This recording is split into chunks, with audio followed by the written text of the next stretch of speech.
morning, everyone. Housing Policy Committee, today's Thursday, 18th of September, 2025. We're now being webcast, so the public can see what's going on, and we've got at least one member of the public in the room here, along with a complement of officers and staff, and I'll ask people to introduce themselves in a moment. So just going through this, just the usual housekeeping. Thanks for being here. I mentioned about the webcasting. Advance warning, there's one piece of the papers that's confidential and excluded from the meeting. We'll deal with that when it arises. Probably shouldn't be a big issue. We've got some public questions. Usual check, can everyone check their mobiles are turned off, and indeed other electronic devices. Yep. And fire tests, no fire tests as usual. If the fire test bell goes off, it's because there's a fire, so get out of the building as usual. That's about it really. So I'm just going to go around the room and introduce people. So starting with me, so obviously I'm Douglas Johnson, Chair of the committee, and we'll go round this way. Paul Turpin, Green Counsel of Leasehold Valley.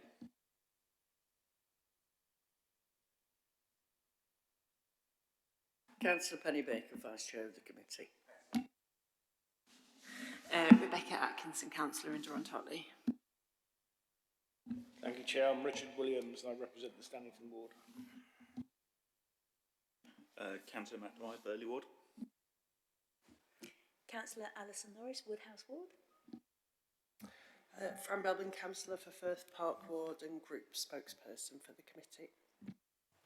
Great, thanks very much. And I'll ask the officers to introduce themselves when they're around the table, and then other people to introduce themselves when they come up. So today we'll start with James. Good morning, James Clark, Director of Housing. Good morning, Sherry Grant, Assistant Director, Legal Services. Joanne Cooper, Democratic Services. And always thanks to Alan for doing the techie stuff and the webcasting. Right, okay, thanks everyone. So, we'll just move on to the agenda. So, item 1 is apologies for absence, and we have got apologies from Councillor Talib Hussain. So I think we'll note those. It's a bit last minute, so there's no substitutes there. Everyone else is here, so that's good. Item 2 is exclusion of press and public. So, as mentioned, we've got one confidential appendix to item 11, and we can deal with that when that comes. That's supposed to be kept out of the public domain. 3 is declarations of interest. So, does anyone have any declarations of interest? Not expecting anything there. Just check membership of TARAs. If anyone here were an active member or committee member for TARA, would that need to be declared? Or was this... There's lots of different acronyms of TARA. Sorry, yes. In this sense, it's the Tenants and Residents Association, which is under item 12. Register of interest, I imagine. Anyway. Right. Yeah. Right.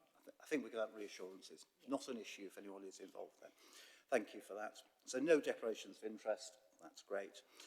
Item 4 is minutes of the last meeting. So if we can get people to look at page 11 of the agenda pack.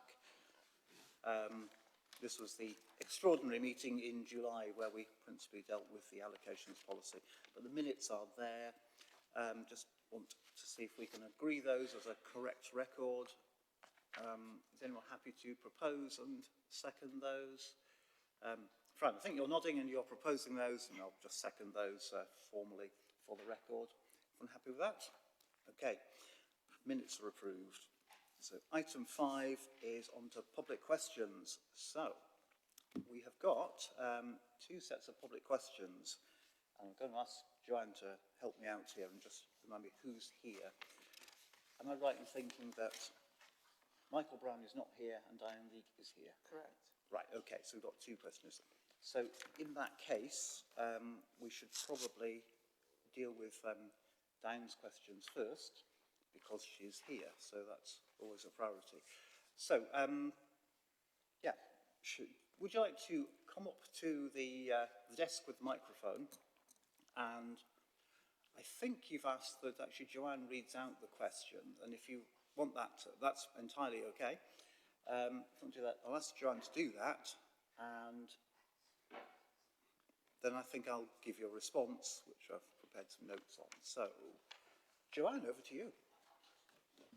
Would you like me to read all of the questions, Chair, or one at a time? Do you want to do them all together? Yeah, okay. So, question 1. Does the committee accept that TARAs are independent organisations? Question 2. Does the committee agree that genuine communication is important to promote community cohesion? Question 3. Does the committee agree that TARAs play a vital role as a link between the council and their tenants, and that to fulfil this role, they need sufficient secure funding for their costs, which have been considerably increased by inflation? Question 4. Why isn't the residual levy fund being used to help the smaller TARAs achieve their goals for the community? Finally, question 5. Does the committee agree that mutual trust and respect must be a two-way process between council officers and TARA reps, who are, after all, volunteers? Thank you. Right, thanks very much. Trust those questions are the questions you recognise. Great. So I'll give you, just read out briefly some answers to those 5 questions, and then these will, after the meeting, go on the website as a record of what's been said there. So, in order, first get onto the right page. In order, first of all, about tenants and residents associations being independent organisations, and the answer to that is yes. So we'll agree that TARAs are undoubtedly independent organisations led and managed by tenants in their respective areas. So that's clear. Second question was on good communication, and saying that good communication does promote community cohesion. So that's a yes to that question. Third question. Vital role as a link to the council and tenants, and saying yes. And also that when I responded to a petition on the tenants' levy, which this is about, at the committee meeting a year ago, on the 19th of September 2024, what I said then was that all members of the committee recognise the valuable work that tenants and residents associations do in supporting their communities and the value they add to people living in their neighbourhoods. To answer your question, clearly they do need sufficient resources to be able to do this, and as we know, this is one of the issues for discussion at the meeting today. Question 4 was about the residual levy being used to help smaller TARAs, and my answer is that the committee is due to discuss today on how to approach the question of residual levy and support for TARAs. So that'll be at this meeting, and further consultation is proposed.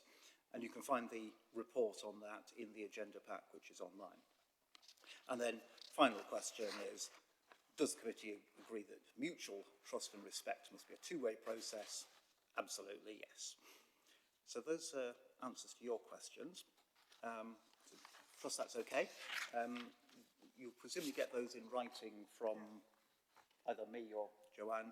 So thanks very much for bringing those. They've been helpful, and later on, we do have the item on the Tenants Association levy, and we'll discuss that. Okay, thank you very much indeed for reading those out and for the answers.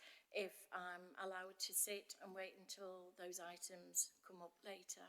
Absolutely, really it's a helpful. public meeting. You're welcome to stay as long as you can, and we'll deal with that item when we get to it. So, yes. Yes, Councillor Turpin. Can I propose that we promote that item of the agenda to the next item? We can do that, yes, if it's, that probably needs to be formally seconded, which Councillor Baker is doing. Yeah, so is everyone happy with that? Right, okay. That's helpful as you're here, and we can do that. The officer here, Chair. Yes, we do, yes, that's right. Let's do that. So, I'll ask you to take a seat back again for a moment, and we'll come to that in a moment. We have got another public question. So, this is from Michael Brown, who is not here. what did we agree to do? We just agreed to read out the question, or should we? I've said that I'll send him a written answer. Okay, all right. And we can read it if you want, Chair. Yeah. Joanne, would you like to read it out? Yeah. Thank you.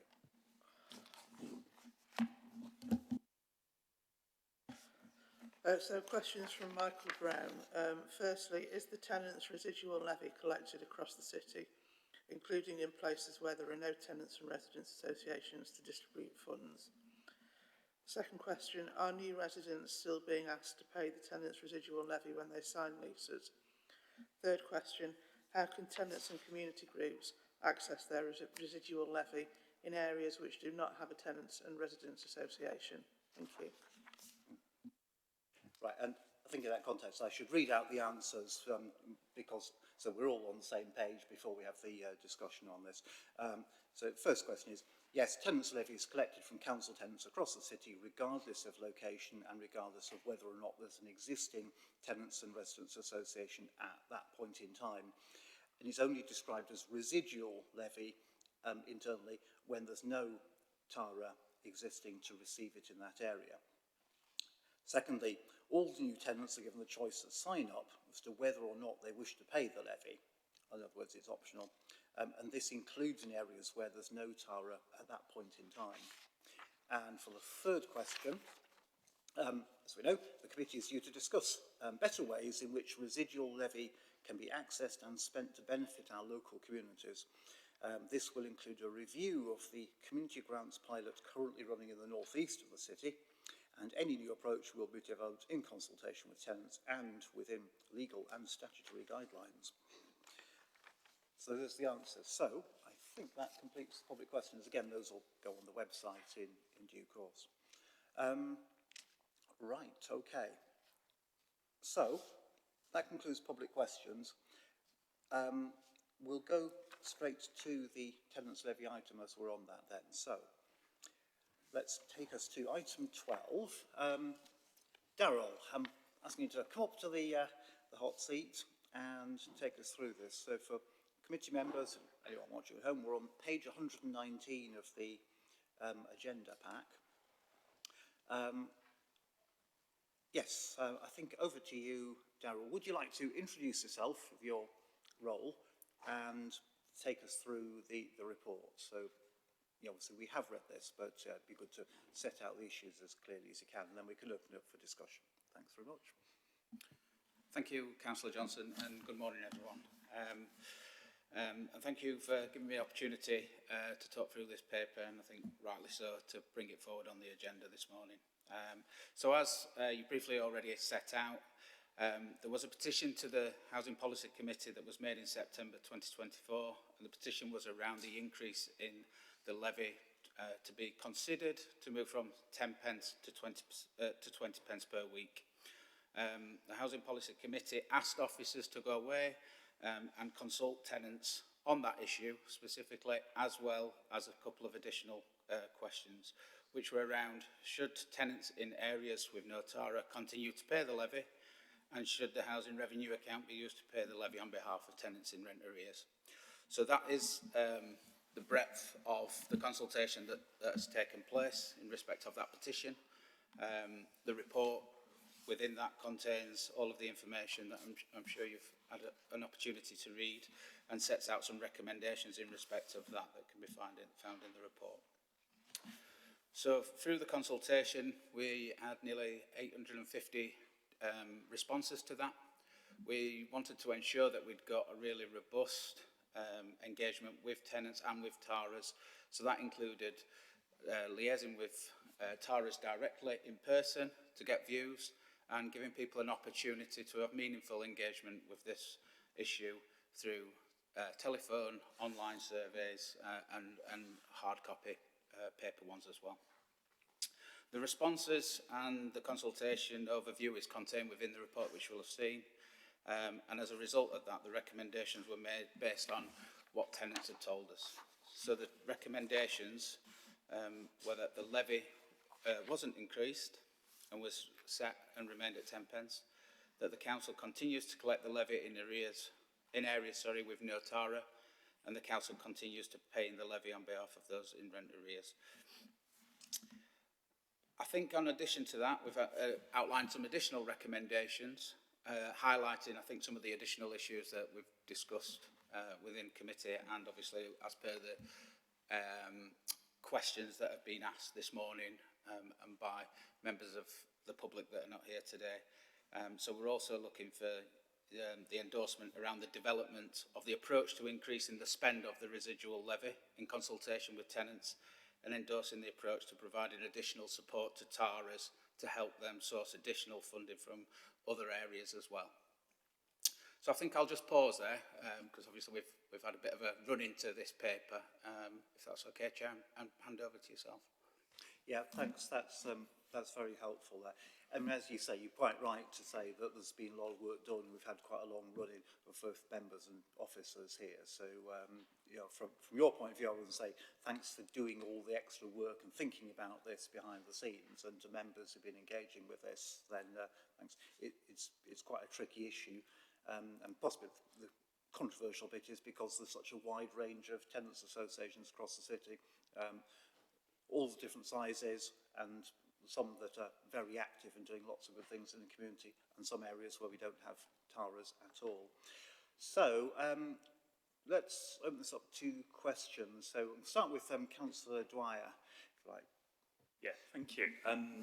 There is a wide range of tenants and residents associations, or none in the case of my ward, and so the residual levy does impact us, because we'll be collecting quite a fair bit of money, and we'd really like to see ways that's spent. So my question was, do we have a breakdown by ward that can be shared with the committee and by communities, because there's various communities in my ward where that money is currently. So if we're looking at any pilot or any way of spending that money, what is available for the community that has been paying into it to spend? Yeah. Yes, do you want to answer that? Thank you for that question, Councillor Dwyer. Good question. We do have that information available, and we can make that information available to you. And it does link into what's contained within the paper around the pilot that we introduced around the housing advisory panels, which some members have been involved in that specific area, where we've been looking to accelerate the spend and allocation of that residual levy, because it doesn't sit comfortable with officers or members that we have got such a big amount of residual levy sat in accounts. Ultimately, that is for the good of the tenants in those areas, and also feeds into our wider aspirations as a council, deliver on council plan and the community strategy that's coming on board. So from me as an officer, I am passionate about looking at how we can move forward with this to try and encourage more TARAs to be created, support the TARAs that are in place now to be able to deliver more on behalf of their communities, and to ensure that we reduce that residual spend so that it's more sustainable and people are actually benefiting it from the residual levy now. Thanks for that. And yeah, maybe you could circulate to members the current breakdown of the amounts of the residual levy in each area, and then we can pick that up. Councillor Dwyer, did you have any further question on that? Are you okay with that? Thanks, that's great. Very good question to start off. Councillor Atkinson, I wondered if I could bring you in next. Sorry, this is probably a quite naive question because I haven't been on the committee for very long, but I'm guessing there isn't a way in which we can allow a bit of like devolution, so the TARAs that want to increase their levy, they can have like an optional extra that their members can put into the funding pot. Does that make sense? Thank you, Councillor Atkinson. Can I just clarify, do you mean in respect of if people wanted to contribute more, or whether you're asking if the residual levy contribution could increase? So the petition was brought by one specific TARA, I believe, whose members presumably are happy to increase their levy to 20 pence. So there isn't a mechanism so that specific TARA can collect more money from their TARA without impacting all the rest of the city. Thank you for that clarification. I'd have to take that question away. I think there's a couple of points there.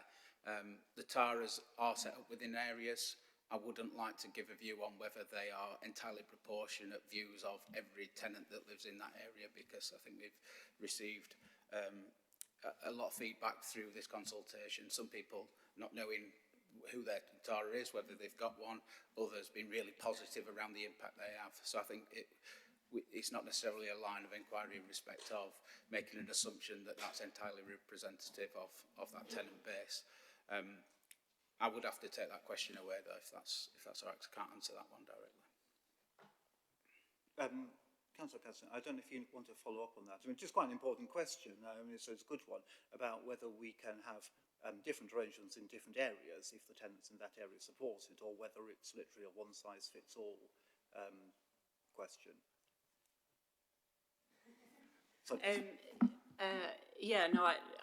I understand completely what you're saying, that just because the the committee of a specific TARA might want a levy increase, that the members might not, and I suppose but it's probably worth looking into and thinking about how you might address it. It's a quite, I suppose if that if specific TARAs want to do more things, and if the members are going to benefit from that and they're very engaged, then I suppose it's important that we should look at least if we're able to support that engagement and increase it further, if that's an option. So yeah, thank you.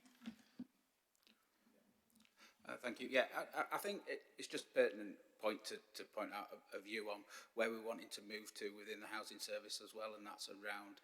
We know that we've got an engagement strategy that's in place that runs up to 2026, and we're already thinking in officer discussions now about how we refresh that engagement strategy. And I see that the TAR as a real key point of inquiry in respect of what a wider tenant engagement strategy would look like. So, for example, where you've got pockets of really good practice and some really strong TARAs, we could look at different ways in which the borders of TARAs are widened, so that there's more participation in a wider area. As an example, I've not looked at that specifically, but it seems as if we are struggling geographically. So maybe what some of that engagement strategy and that review will do will help to draw some of that out about how we can deliver in a better way. So that is part of a forward plan which will come forward to yourselves, and you'll be engaged in that as council members of the Housing Policy Committee, and as the wider LAC areas as well. So I think we've got a good run into that probably to this time next year to ensure that we've got full engagement from yourselves, from partner agencies within the communities, and with tenants as well. right. So, okay, so that does open up a bit of an issue for consultation and further work, isn't it? So that's actually really interesting. Thanks very much. If you're okay with that, Councillor Belvin, would you like to come in? Thank you. Just responding to that point that Councillor Axon raised first, I think there's nothing to stop TARAs going out to their members and fundraising locally as well, which might mean that those that can afford it can chip in, and those that can't don't have to. So I think that's what, and also I think there's stuff in the paper about TARAs. They are independent organisations and they can apply for funds, and I think some of the proposals in the paper is about supporting them to do that more effectively. So where we have got TARAs that are perhaps more active and really wanting to do more, there's other ways that they can bring funds in, and it's not just about raising the levy for everybody or in a local area. But I really wanted to come in about broadly, I think all the points around the levy and the consultation and keeping the levy the same, I support. I really wanted to come in on the issue of the residual levy and say a bit about how the pilot has worked in the North East, because I think I'm the only North East councillor here that's seen this in operation. And although I do broadly support the recommendation to continue to develop this approach, I do think it needs tweaking from how the pilot has been running in the North East. And I suppose I should caveat that with, I think we're just in the process of getting feedback from the different stakeholders involved in that pilot. So, obviously I want to see the views of everybody, and I'm only representing my own view on how it's worked here, and I haven't looked in the round because we're still in the process of evaluating. And I think there have been positive things about it, and we absolutely must get that residual levy out to the people who have contributed it. I think that's really important. The way it is accumulating is not how it should be. But I do have some reservations about how the pilots worked. So in my ward of Firth Park, we actually have 5 TARAs, but we have 4 that have been getting their proportion of the levy because one of them, through various reasons, hasn't had its AGMs in recent years, even though it's been active. But we also have the residual levy being collected in various parts of the ward that aren't covered by a TARA. And we've just been through the kind of process where groups have applied for the residual levy funds. And actually the groups that have applied don't necessarily correlate to areas where the residual levy is coming from, if that makes sense. So they're all within Firth Park. It is ring-fenced to Firth Park. But the Longley area, for example, which doesn't have a TARA, as far as I'm aware, I don't think there are any applications from that area. And it does feel to me that, you know, we do, what I'd like to see is that funding being used to perhaps, you know, generate some interest from people in that area that might potentially grow into a TARA in the future, and really think about how that funding can be applied to that area. And I think it's worked differently across the North East. But in Firth Park in particular, I think the people who've joined the panel, all of whom I'm very grateful to for getting involved, but they've tended to be the people who are already involved in active TARAs. And I think they're quite critical as well, actually, about how it's worked, and also recognise it's where the grant applications have come from have tended to be from organisations who are quite good at getting grant applications in, rather than perhaps trying to generate something new for those areas that do feel a bit unrepresented at the moment. I hope that makes sense. So although I'm generally supportive of the proposal, as I say, I do think we need to do a bit more work on it, and I do really look forward to seeing a fuller evaluation of the pilot and getting other views in around that. Thanks. Thanks. So we come in. I mean, I think it's a really good description of some of the complications around dealing with the residual levy in the area. If one of you can answer, when are we expecting to get an evaluation of what's been piloted in the North East? It would be very useful to know. I don't know if either of you can answer that. I'll look at Daryl. I've recently been asked for my views, to feedback for my views, which I am in the process of doing. I think I've got half an email written, okay. But I'm not quite sure if there's a deadline for that specifically. Let's ask Daryl when we're that too. But yeah, do you want to comment on what Councillor Belbin has described there? Thank you, Councillor Johnson, and thanks, Councillor Belbin, for those comments, which are duly noted, and obviously not wanting to preempt in the outcome of that consultation about how how that's gone in the pilot. So I think it's really important that we get all of that feedback in and then process all of that and take on board those comments that have been shared today and those from others to see how we can accelerate the progress and maybe do things differently. I don't have a specific date to hand on the finalisation of that, but obviously it's in the process now, so we're talking this side of Christmas, obviously. Right, yeah, thanks, that's helpful for that. Just whilst we're on this topic, I mean, do you want to just comment on the fact that we've already got an existing scheme for distributing the residual levy that's been in place since 2018. Do you want to just tell us what the sort of status of that is at the moment? Apologies. Status. Sorry, you were distracted. Sorry, I was referring to the scheme that we've got at present that was authorised for distributing the residual levy, the date from 2018, and established the community fund, as it was called at the time. Are you able to say about what's the status of that scheme at the moment? Apologies. Thanks, Councillor Johnson, for that. I haven't got a specific update on that. I think one of the issues was, and the reason for the HAP coming into play was that obviously it was COVID. So obviously through that COVID period, a lot of the activity across the council, not just in this space, was stood down. And then a result of the increase in residual levy was this new pilot in respect of that. So the two aren't running concurrently. So the HAP currently is the way in which we're distributing the residual levy currently. Yeah, Councillor Belbin. I think if I can clarify on that, the community fund, the funding for the community fund was not the residual levy, it was a different source of funding. It was actually in the HRA budget, as I recall, and but it was a result of cutbacks in the HRA budget a couple of years ago, if I remember rightly. Yes, I think I know what you're referring to, but the original decision on 2018 was when the committee at that time, well, it wasn't the committee, it was the council at the time, went over this same process again about what to do with the large amounts of residual levy piling up but not being distributed, and it was about devising a scheme to distribute them. But yes, you're right, because there was subsequently a decision that affected some part of the HRA. There was a saving there, but I'm just saying we have been over this issue before. The council did come to a decision. I just wondered if that is still operable, if you like.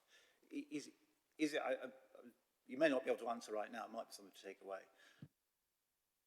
Thank you, Councillor Johnson. Yeah, if we take that one away, and I think it would be useful for us to produce a briefing note for HPC just on from 2008 to now, including the HAP as well. I'll do that. Yeah, thanks. I think that'd be really helpful. Okay. Councillor Belvin, you've done your questions. Yeah, okay, all right. Chair, can yes. I just say on that, the only direction I knew ever of residual levy that had been made, the only decision I know of that was black and white, was that the money would be used to encourage TARAs in areas where there weren't any, and the money would be used to support them setting up. And that's the only direction I've heard, and I've got an ex-chair of housing nodding at me. Okay. Okay, that's also useful note. Something else to put into the mix if we take that away, but certainly a briefing note would be really helpful on that. Okay, all right. I'll come back to you if that's okay. If it's different, bring Councillor Turpin this time.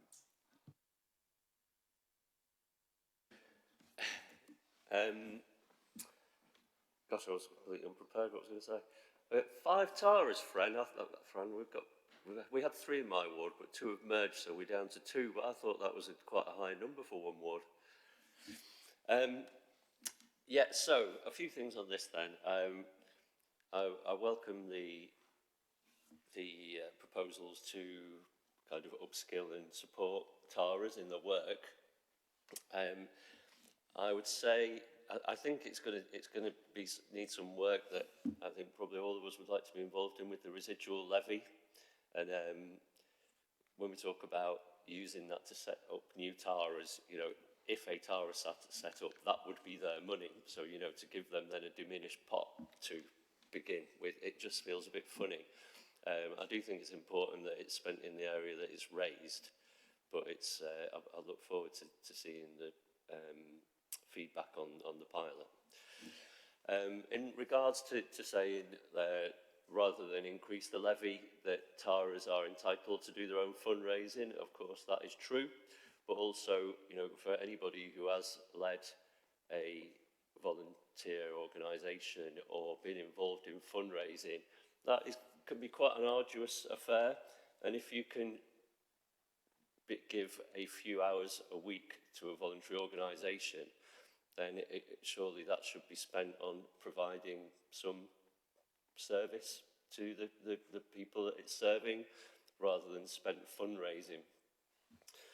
I'm a little bit confused with the results of the consultation, because they are a little bit inconsistent here, where we're saying people don't want to pay an extra 10 pence a week, but people do want to pay into a fund where they're receiving nothing. You know, it's really contradictory, and the conflict there is actually, it's making me think about another part of the consultation that you've described, about people not really knowing or understanding what the TARA does or how it works, or in some cases whether they are or aren't paying into it. So I'm thinking that perhaps the conclusions from the consultation are not entirely reliable. The results are so mixed, and so apart from the conclusion that there's a lot of misunderstanding and a lack of clarity, I wonder whether the questions were the wrong questions, or whether the questions were just misunderstood. I know that Taras are not all the same, and certainly the Taras in my ward are both pretty active and do some good things, but I also know that there's other Taras across the city are not as proactive as the Taras in my ward. And so back to which end some Taras could use more money than other Taras. I also understand that. It's not straightforward, is it? It's not straightforward at all. But yeah, I just question the validity of the conclusions to the consultation. Yeah, thanks. Do you want to respond, Daryl, about the consultation? Yes, thanks, Councillor Turpin. We have contained within the papers the survey that was undertaken as well, which did give some explanation and context around each of the questions and to try and help tenants when answering those questions as well. But I do take on your points around people's opinion and perception, especially when they are answering questions like this. In that if you've not got a Tara in your area, what is your perception going to be and what difference does it make to them? But it's really difficult for me to prejudge people's opinions that they've given within that, because I would assume that there'd be a greater backing of a Tara in an area where it's really strong. But I think it's really difficult for us to pull that apart, and that's why we've tried to be robust in our approach and ensuring we've not just done an online only, we've made sure we've taken on board Tara's opinions as well, and I think we've explained as much as we can within those questions to try and enable people to answer those questions. Yeah, Councillor Turpin. Okay, so you obviously you've tried to gain a good understanding of the outcome, and the numbers of what was the word, returned consultation is a good number, 800 odd, isn't it? But so with your understanding about the consultation as well, then could you try and explain to me the story behind people with Taras not wanting to pay an extra 10 pence a week and people without Taras wanting to continue to pay the 10 pence a week? I don't feel like I can actually answer that question. To be honest, I don't think it's for me to try and pass my judgment on what people have told us in that respect. I've not got that insight into what people are thinking when they're answering those questions. So I think that's a really difficult question for me to be able to answer, because I've been making assumptions that I don't think should be making them based on what people have told us, because I could misquote the consultation and what people are thinking. So I find it, I don't think I can answer that question. Yes, go on. Yeah, well, I mean, me neither, I guess, you know, and I don't have the depth of understanding of the consultation that you do. I just really struggle to understand how you can get polar opposites in the same recommendation and then making a decision on the original proposal based on two utterly polar contradictory outcomes.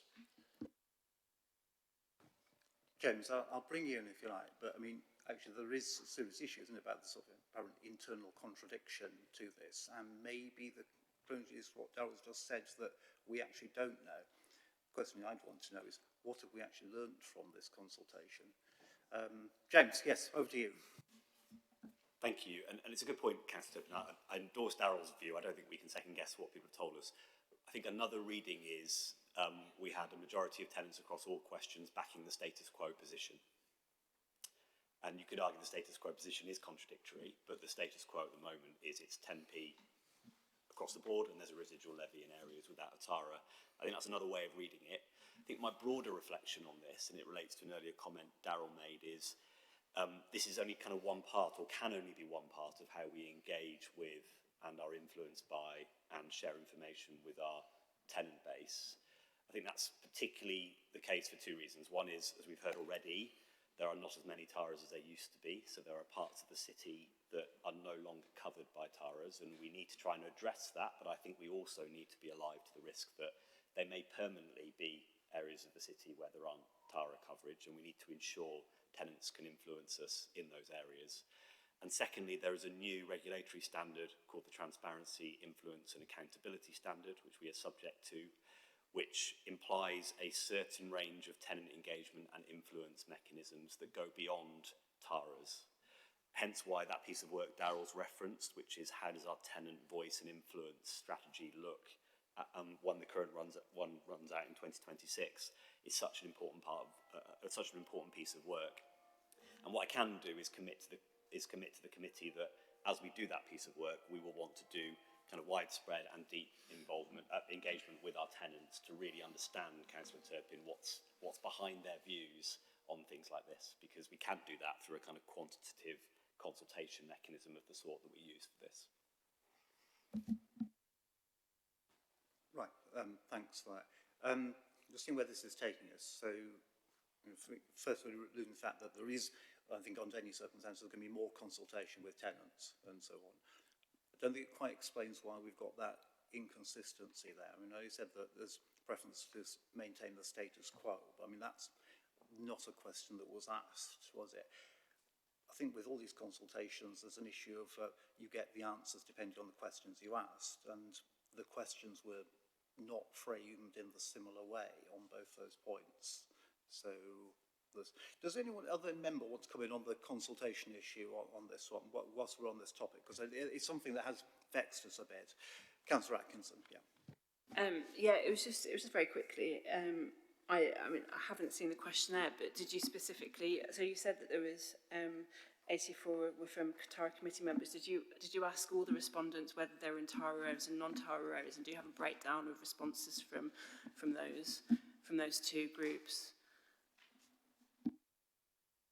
Yes, Daryl, can you answer that? So the questionnaire is in here, it's page 133, and he does ask that question, but the breakdown, Daryl. Apologies, Councillor, because I was just looking for the page number. Yeah, so that, as Councillor Johnson just mentioned there, it does do that and ask that question as well. And you can see there the context which was given for each of those questions to try and give an understanding for tenants to better enable them to answer each of the questions. But I think Councillor Atkinson's question is, have we got a breakdown? So have we got, in other words, what was the split of the vote, not the vote, what was the split of the response in areas where there were TARAs compared to those where there weren't TARAs? Do we have that information? I don't have that to hand, that information. Anything else to add, Councillor? Yeah, it would be good to have a follow-up just so we can have a look at that. It might be quite interesting to see. Thanks. Okay, yeah, maybe you could delve into the data a bit more. I mean, I think this is all boiling down to understanding of what we've asked here. I mean, you could say that possibly the question's been led in one direction by one referring to for the benefit of the local community, but that not being put on the other question. So this is an issue about framing. Maybe with hindsight, we could have asked different questions, but there we are. Right, okay, where are we? We'll go to Councillor Norris.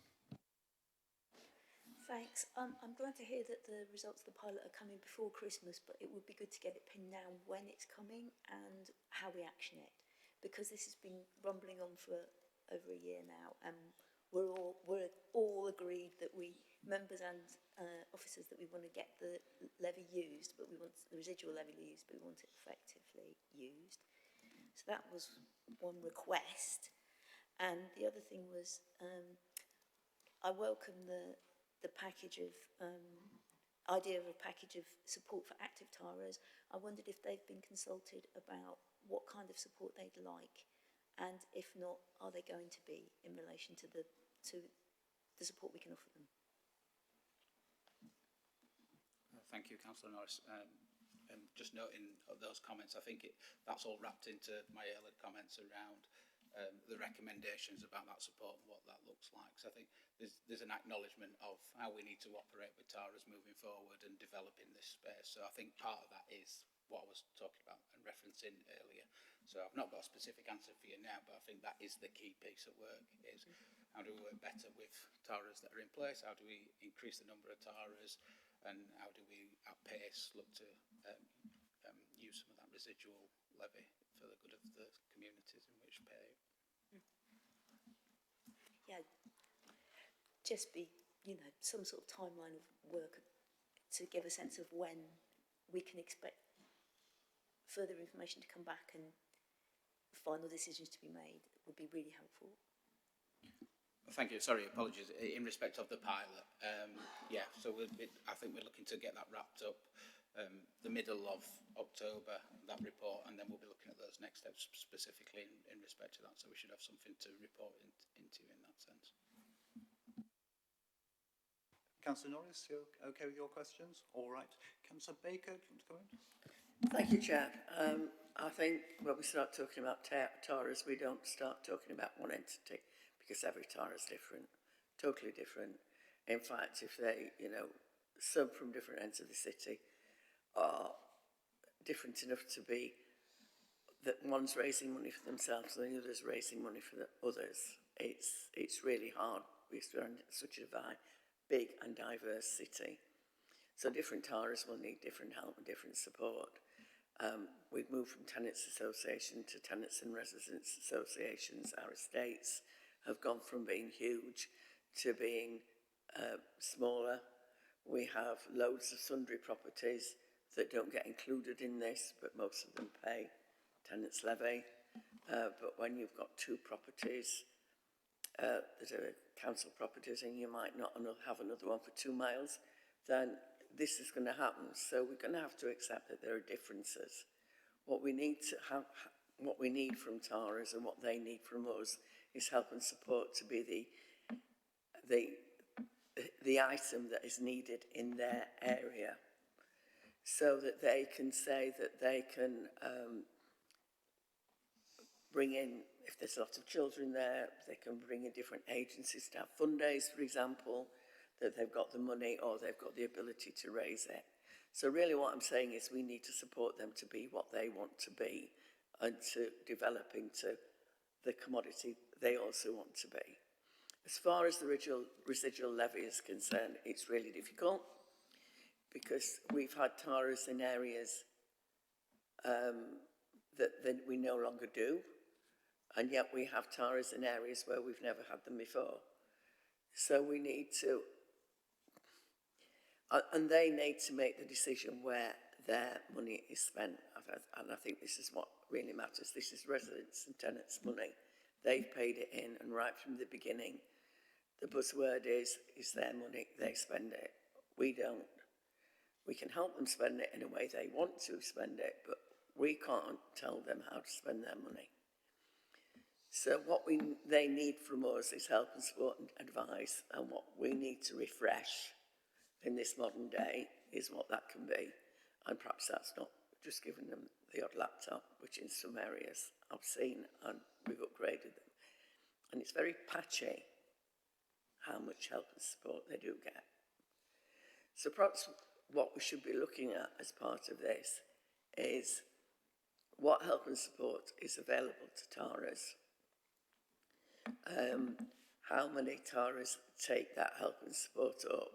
And in actual fact, what help and support TARAs can give to other sub-TARAs, because some of them are excellent and they probably think of a lot better, more things than we do.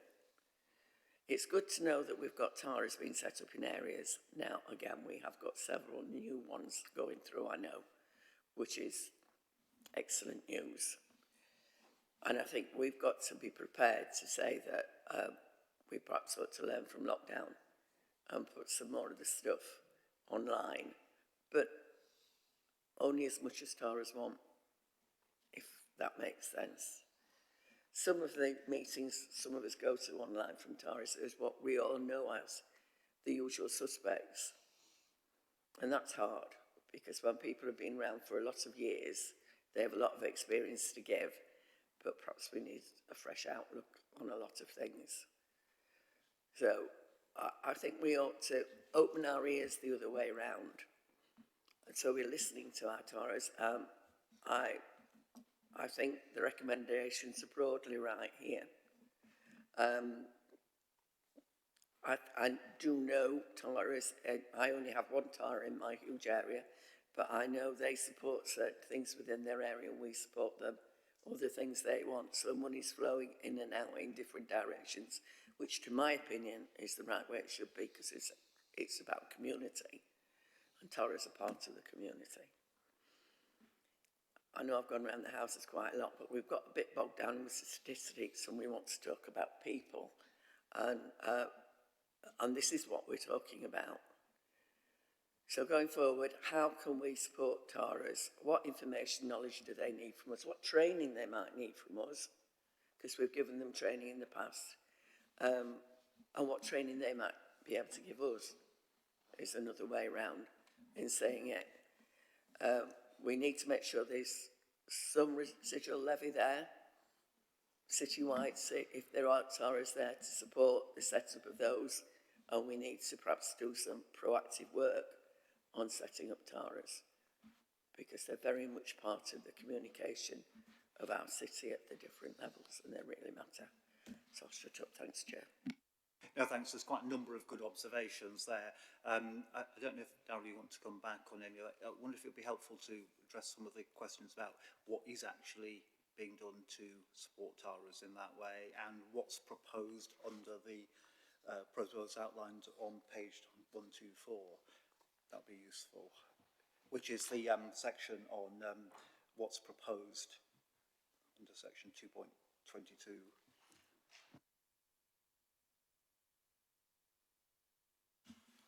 Thank you, Councillor Baker. Yeah. So, in respect of the additional support for Taras, as outlined in the report, we have got officers within each of the areas that are working with them. Again, I think it's about that acknowledgement. I think about us focusing on moving forward and making sure that's fit for purpose. Doing some of the things that have been observed today, I think we can move on and we can reflect on and think about what we can do immediately, and then really being confident that that wider engagement strategy and how that's underpinned and takes on views what Taras are and what we want them to be and what they want to be moving forward as to contribute to that link to the regulatory standards is really important. So I think we'll go away and reflect on some of that so we can think about what some immediate actions are to address some of the points made by Councillor Baker and by all councillors this morning, which are greatly appreciated. Great, thanks very much, yes. Councillor Baker, that's okay with you? Yeah. I'm happy with that, Chair. Yep. It's something, it has to be work in progress. Yep.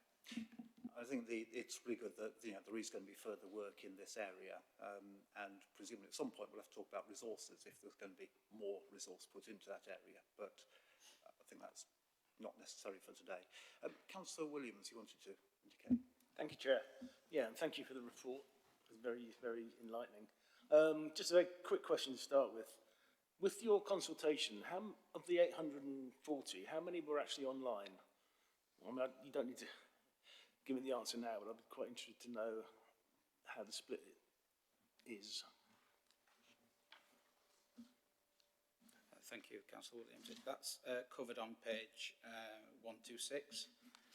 So we had 840 survey responses, 75 over the telephone, 197 paper copies and 568 online. So I think that's reflective of not just going for an online consultation response, and although obviously we would always want more responses, I think that nearly 275 of those not being the online version, I think is quite positive and shows that we've tried to get that breadth of consultation with people and give them every opportunity to influence the decision. Thank you. In terms, as I understand it, the residual levy is a pot of money created by people who pay into the levy but don't have a TARA. And then you've got the second pot of money, which we talk about, but just for my own benefit, is I'm aware that in many TARAs they have funds sitting there unspent. Now those two pots are quite distinctively separate. First question is, if a TARA eventually just falls over and says, sorry, we can't run anymore, and it's got unspent funds, do they go into the residual levy at that point?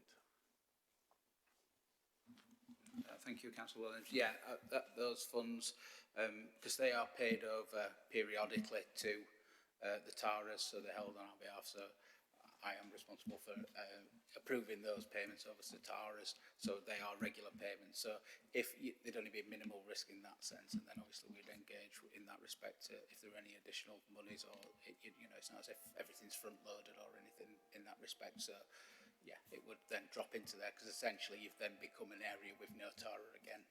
So then you would start building from that week again into the residual levy. Thank you. And is there any information about percentage of people or residents who opt out of the levy within TARAs and those areas where there are no TARAs? I don't think we've got that in the report, but we can look and get that information around the statistics. Thank you. I'm getting there. I'm sure we do have, but have we got a record of where TARAs have ceased to be?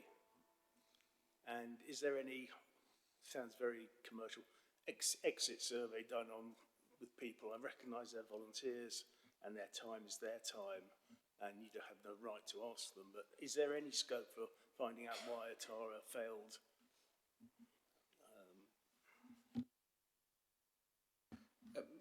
In that respect, what I would expect is the engagement officers that are working with that TARA, that the failure of a TARA or the wrapping up of a TARA should be after all of that intensive support and advice and guidance, and thinking about if there are any other members of the community who can take over a TARA.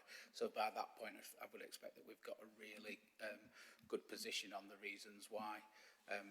I don't know if we've got a specific log of that, to be honest, but I think that's a really good thing for us to be thinking about that and reflecting on that learning and informing the strategy moving forward and how we support TARAs moving forward.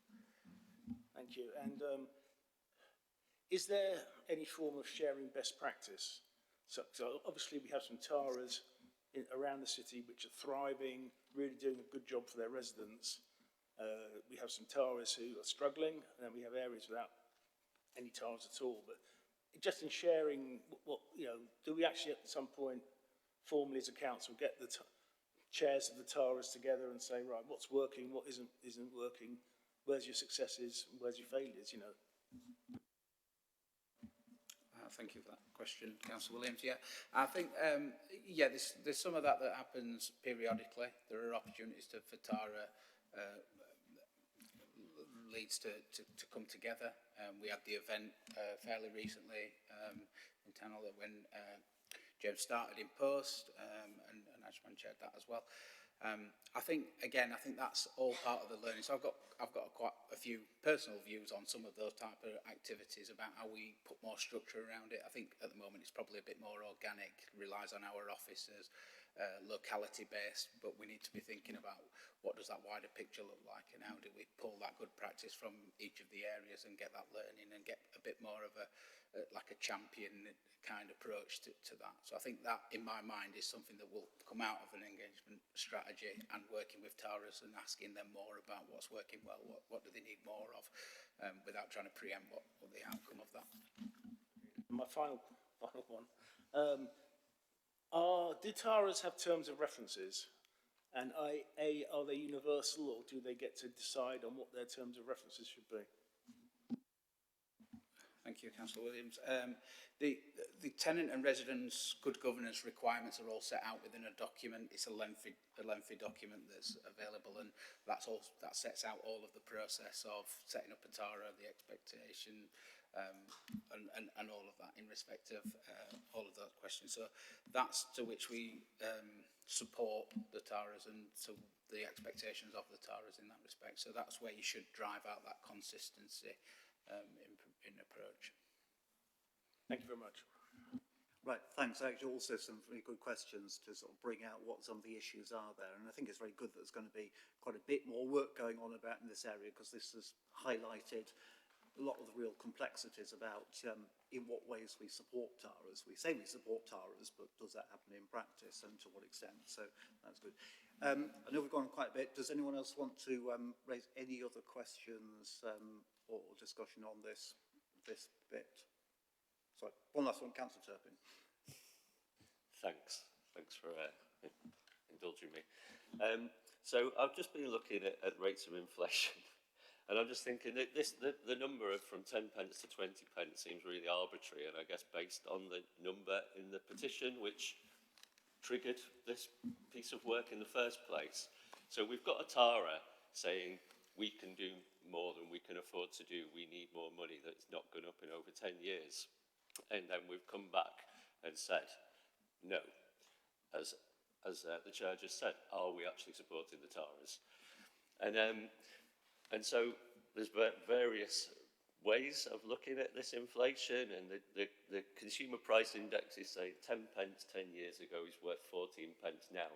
But actually the Office for National Statistics is saying 10 pence 5 years ago in terms of food is worth about 14 pence now. And you know, when Taras are putting on kids' parties and such, it's the food that they're paying for. So we've not had a rise to match inflation in over 10 years. And I just wondered if we can even just raise it to 15 pence a week or something, you know, and actually genuinely support the Taras, and if that's a proposal that we could put into the recommendations for this.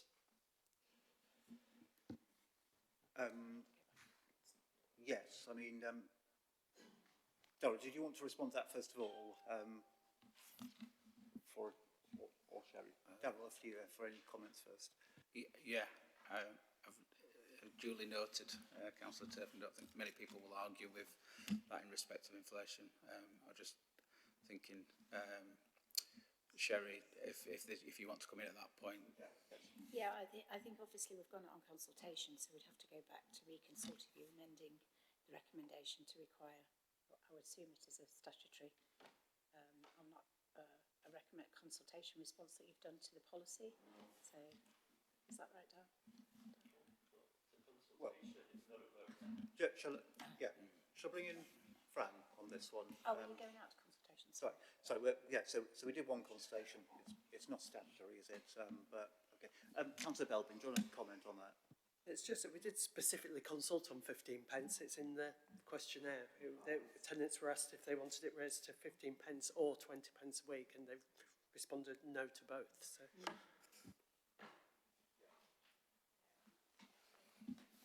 Yeah. To be fair, I think specific on that question, I don't think we've had the answers reported to us. It was just that people didn't want an increase, possibly because it wasn't spelled out what the increase was before. Okay, all right. Yeah, points about inflation. And anything else anyone wants to say on that?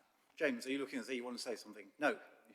Well, just that I think it's up to the committee, isn't it? So the committee asked us to consult following the representations from the Tara, which we did, and the results are in front of you. There's a clear view expressed by the tenants, albeit I note the comments that on the questions and the way that the consultation was run. Ultimately, it's a committee decision, is my understanding, but Sherry may have a different view. That's okay. I mean, I'm just thinking where we're going and how to resolve this today. I mean, clearly it seems to be, the case that there's going to be more consultation. I just wonder, given the uncertainties that Councillor Atkins and Councillor Turpin highlighted, and Darryl, which you point out, I think there's some uncertainty as to what the consultation actually tells us for sure. Whether it's worth reviewing that in the context of the consultation that's going to be ongoing. That might be a way forward. Can I make a suggestion, Chair? So it's obviously up to you and the committee, but you could choose to agree the recommendations today, and we could take an action to review the wider landscape around Taras and how that works as part of the wider review that Darryl's already mentioned that we're doing, which is going to be timed with the 2026 new tenant involvement strategy. I think that would be a more strategic way, I think, to address some of these questions rather than doing it solely in response to quite a narrowly worded petition that we received. Personally, I think that will be helpful because what's come out today is that every member here has spoken, and James, Darryl, from your point of view, you've both said quite a lot too. There's a lot that's come out of there, and you've already said there's a lot to take away. Maybe we can do that then. So we perhaps need to have a brief look at the recommendations and just see how we can formulate that, which Sherry is doing. Thank you, Sherry. Should we just look at the recommendations? They're on page 121. There's 4 recommendations there. So one is noting the outcome of the consultation, that should be uncontroversial. 2, as written here, is agree, having taken into account the outcome of the consultation and the further information detailed in the report, that no changes in the current tenant levy amount and collection range should be made at this time. So I think that's the one that's perhaps in question there, is it needs to be brought into the more strategic review. So maybe we could park that one. Number 3 is endorse the development of the approach to increasing the amount of, to increasing the spend of residual levy in consultation with tenants. And again, I think people indicate that's uncontroversial. And 4 is endorsing the approach to providing additional support to TARAs to help them source additional funding from elsewhere, as detailed in sections 220 to 222 of the report. And again, I think that was uncontroversial. Reflections on that? Yes. Councillor Turpin, briefly. Yeah, just briefly. On the 4th point, that's fine, but actually in the report it says about supporting them in ways, you know, in how they basically deliver the service of a TARA in fun and interesting ways to support and entertain their members. And I just wonder if that needs to be in that line as well. I think it refers to the section in the report, so there's more detail there, but essentially it's endorsing support for TARAs, isn't it? I mean, yeah. Yeah, okay. We could probably park that one. That should be okay, shouldn't it? Just any other reflections from other people? It may be that the easiest thing is just to take recommendations 1, 3 and 4 and then just leave out 2 on the assumption be wrapped up there, unless anyone's got suggestions. Councillor Williams. Thank you, Chair. I mean, one option on that point might be regarding point 2, is that at the end it says should be made at this time. If you replace that with no changes to the current tenant levy amount and collection arrangements should be made in advance of the tenant engagement programme. Yeah, 2026.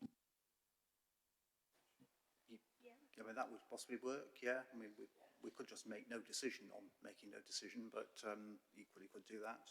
So what you're suggesting,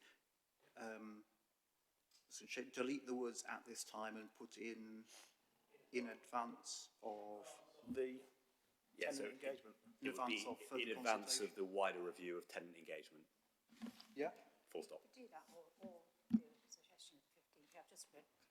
It is within the committee's gift to do. Yeah. So if we say in advance of the wider review of tenant engagement. Tenant involvement and engagement. Yeah. Okay. Does that generally seem okay to people? I think that would probably. Sorry, Chair. Yes. It sounds a little woolly now. Is there a specific time frame for this tenant engagement process? Yeah, thank you, Councillor Williams. Yeah, so the current engagement strategy ran from 24 to 26. So we're just looking at outline plans now, which will probably take us up to this time next year, obviously. So those early meetings in the new cycle of 26, 27. So basically an annual, a year from now. So perhaps you should take us an indicative timescale, and it's helpful information. If we take this recommendation as altogether, so formally, I think you're proposing that form of words, Richard, which I'd be happy to second. I think I'm getting nods there. So can I take it that that amendment to the recommendation 2 is acceptable, that's approved all round? And then if we take all 4 together, can we agree that? So, okay. So, John, you've got a note of that. Yeah. And yeah, we'll pick up that later on. So with that amended recommendation, I've got unanimous vote on that, and that brings to a close that lengthy but actually helpful discussion. So thank you very much for everyone for working through that, and we'll recognise there's a lot more to do, yeah. Thank you, Daryl. We can let you stand down for a bit. Right, okay. Let's get back to the rest of the agenda. So, we are going back to, we can do the next item very quickly. Number 6 is members' questions. There are no members' questions. Number 7 is the work programme. So I'm just going to hand over to Joanne to lead us through that. And Again, look at page 17, members, and I think the changes you'll need to look at are on page 20. Joanne? Yeah, changes are set out on page 20. There was an item on a Citizens Advice Grant Award which has been going to be rolled into a wider report on Citizens Advice funding, which is going to the Finance Committee. The item about commissioning floor coverings, we'll be hearing that in October. The private rented solutions policy is going to be incorporated into a future report when the Renters' Rights Bill is in effect.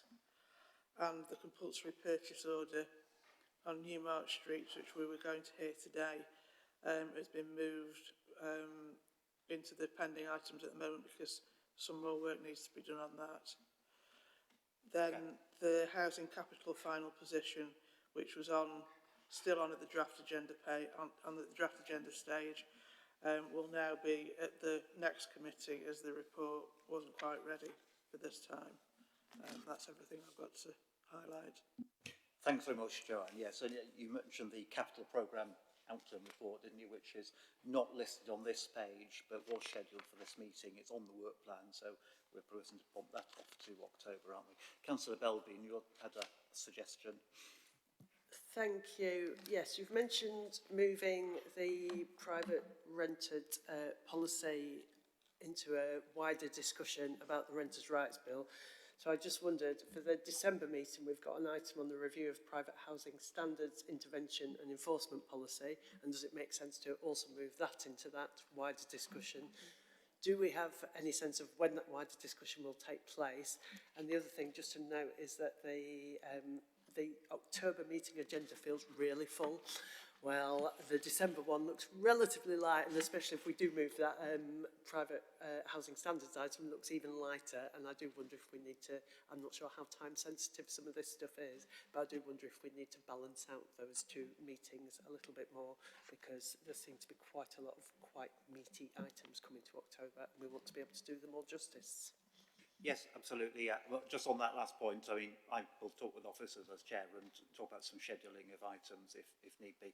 But the points on the private rented stuff, does one of you want to respond? Thank you, Chair. Thank you, Councillor Belbin. I think I'd say that as officers, we're as frustrated as committee members are around the fact that we still haven't seen the detailed guidance that goes alongside the Renters' Rights Bill.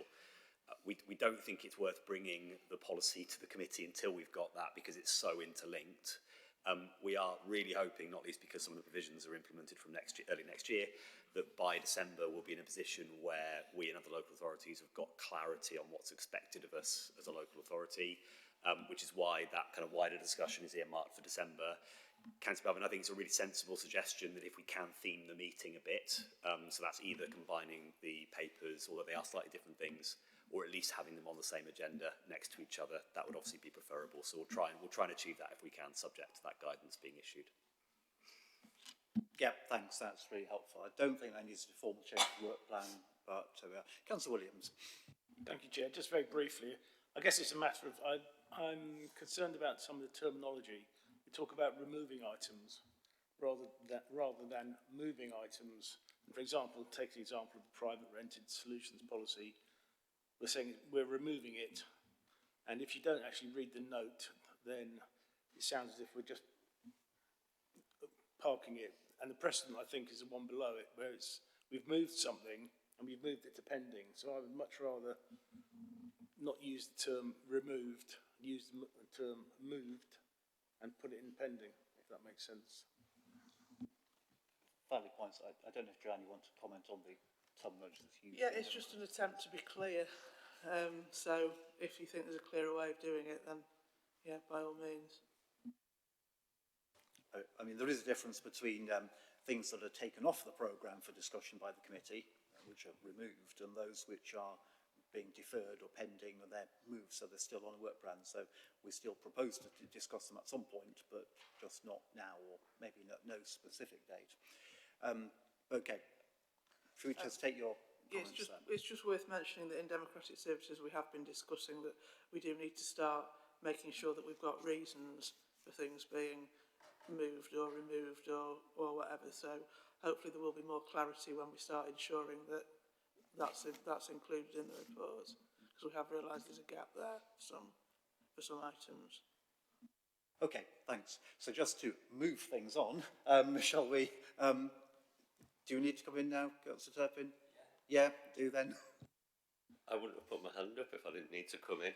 But just quickly, the garage lettings scheme, as it's named here, is not got an assigned date yet. And so, without going into too much detail, I've become aware that some work is happening on that, well, on garages in other departments to do with communities and asset management. And so, as they're moving ahead, and this is something that we've pledged to work on, I just think it would be prudent to join those things together and find a date for the work to come to committee. That's all. Okay, let's bring that work up separately in due course. Let's not lose sight of that. Okay, so just to move things on, are we happy to agree the work plan formally with the amendments that John has just outlined, including the capital programme one which was just mentioned orally? Is everyone happy with that? Yeah, can nods. Okay, unanimously agreed. Right, let's move on. So, Paul, I think you've been waiting very patiently for that. Do you want to come and present item 8, the Q1 budget monitoring report? I think it's the first time you've presented this committee, so welcome here. Would you like to introduce yourself in a moment? Take us through this report. Now, again, please assume that we have read the papers. Don't need to go everything in every detail, and then perhaps just open up for questions. So, yeah, if you introduce yourself and then give us an outline of your report. Okay, thank you, Chair. Good morning. My name is Paul Jeffries. I'm Senior Finance Manager in the Council's Finance and Accounting team. I'm here to present the 25-26 Q1 financial position. So the report you have is a copy of the paper that was first presented to the Finance and Performance Committee in August. And it's being shared with each policy committee this month to ensure transparency, strengthen governance, and enable accountable decision-making across all service areas. The format of the report has changed slightly with a more visual reporting approach presented in the appendix, where you can find further information on the housing policy specific budget areas. So the headline position at Q1 is that the Council is forecasting a year-end overspend of £28.2 million. This is driven primarily by persistent demand pressures in adults and children's social care, SEND transport and homelessness.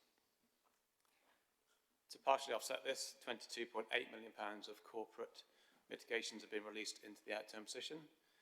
These include £7.9 million of housing benefit subsidy loss provision, £5.1 million for high-cost placement growth, and £9.8 million from the 24-25 collection fund surplus.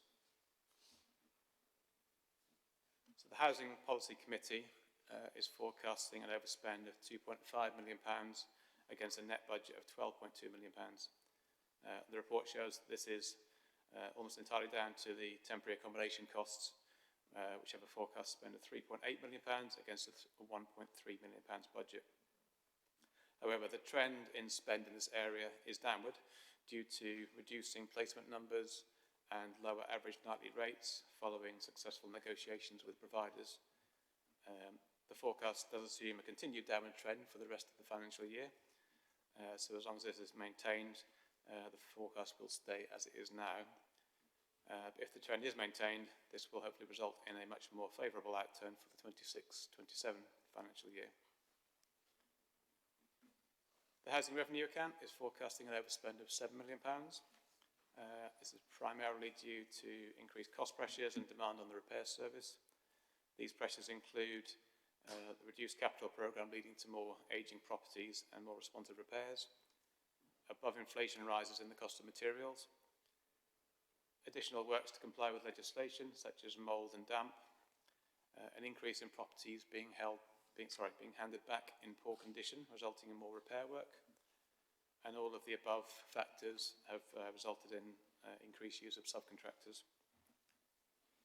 To address these issues, work is ongoing to improve data quality, to help better categorise, understand and prioritise repair jobs. There's also a focus on workforce development to upskill the existing workforce, increase apprenticeships in order to reduce the reliance on subcontractors.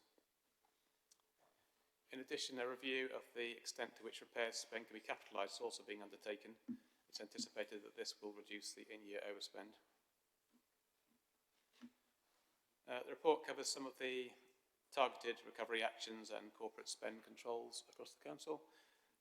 Just to go into some detail on some of those. So the targeted recovery actions in adult social care, efficiency reforms are led by the Chief Executive through the Adult Social Care Improvement Board. In children's services, there's been a review of care placements, investing in in-house provision and improving home-to-school transport. Corporate spend controls have been put in place, and these include a 6-month recruitment restriction, which is expected to save £6 million, and a further £3 million saved from vacancy factor budgeting. Discretionary spend restrictions have been put in place also, with centralised monitoring and clear exemption criteria. We anticipate with these targeted and corporate measures in place, we can drive the overspend down to a position of under 20 million by the end of the year. And finance teams are actively monitoring and driving these targets with services. These measures are coordinated across governance forums, including the Future Sheffield Board, Performance and Delivery Board, and the Budget Improvement Group, ensuring strategic alignment and accountability. As we face these challenges, the Future Sheffield Transformation Programme has become even more vital in reshaping council services towards a more efficient operating model and financially sustainable position. It's important to recognise that these pressures are not unique to Sheffield. We're actively engaging with national consultations on funding reform, and we welcome the Government's commitment to a 3-year local government finance settlement from 26-27. This longer-term funding horizon will enable us to plan our budget strategy with greater confidence, in contrast to the current approach where the annual funding allocations are only confirmed in December, just before the financial year begins. We expect to receive further detail from Government in November 2025, which will be critical in shaping our forward planning. So in summary, while the financial position is challenging, the Council is responding with urgency and focus. Sharing this financial update with policy committees ensures transparency, helps to strengthen governance and enable accountable decision-making process across all service areas. Next quarter's update will be presented to the Finance and Performance Committee in November and policy committees in December.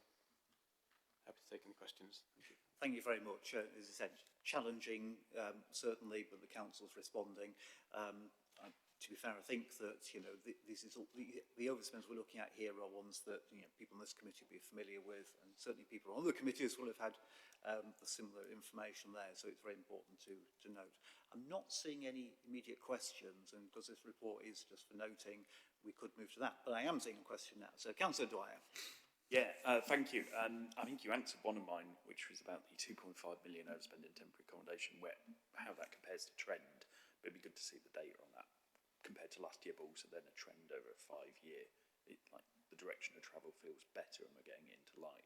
And that seems to be the main contribution to the committee's overspend, is that. But then if you go into the HRA, there's the 7.35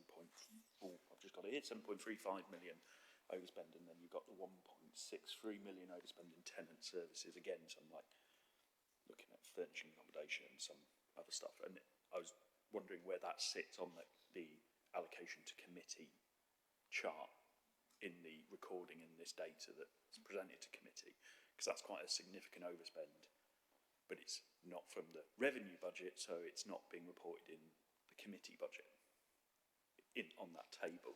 And I suppose then the question is how that compares to previous years and that 5-year trend of, are we seeing we're spending a lot more on repairs, or is that coming down? So it's more of a comment of, for mostly like making sure we're recording historically on repairs overspend. If we're overspending on repairs because we're carrying out more repairs, the spend position bad, but I think our tenants would be quite happy that we're getting to their repairs quicker and doing it. But then making sure it's allocated, or if it is allocated to a committee, is it not our one and is it somewhere else? Let's ask Paul, if you understood that question, if you can address the finance elements of it, and then let James comment on any other aspects. And then we're about to see if that answers what you're actually asking. I think there's some good points in there. Okay, I'll try and answer some of those points. I guess first of all, on the temporary accommodation, I've got a short-term trend information. So total placements as of April this year were 272. By June, it dropped to 225. So just to give an indication of the sort of the direction of travel in terms of number of placements. So that's, and do expect those to fall further throughout the year. So I'm not quite sure I totally understood your question about which committee the HRA was reported to, because the HRA numbers are in the appendix report. But so on, you've got variance by committee on page 43, but then it's also in the appendix. And that's 2.5, so that is the temporary accommodation cost. But the variance by HRA, are we not allocating it to a committee? Is it just, you could argue, unallocated spend in that no one's responsible for it? But I don't think that's true. Okay, I'll change answer that. Yeah, to be clear, that this committee is obviously that's within this committee. In the main, there might be some bits that aren't, because the HRA also funds other things that aren't strictly housing. I think it's presented that way simply because this report's gone to every committee, and the most relevant thing for most committees is the general fund position, of which our temporary accommodation position is one part.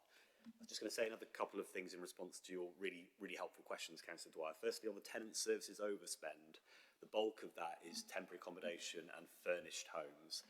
Just to be clear, we are confident, because we've done some work with finance now, that that is more than paid for through income. So there's a presentational issue which we're working on for next year's financial accounting, because we do recognise it's not helpful to keep presenting that as an overspend position, when in reality those are demand-led services that are covered through income. So we'll work on that. On repairs, essentially you're right to indicate that it's primarily a result of an increase in demand, but also the cost of each repair has been increasing over time. And it's not just demand from our tenants, it's also demand from other services, because as the committee's aware, we're doing a large number of risk assessments and stock condition surveys, and part of that is about catching up with what we should have been doing historically, and off the back of that, a lot of extra repairs demand is coming forward. And then the final piece of the jigsaw for repairs, Paul mentioned that we are looking at capitalising some of the revenue overspend.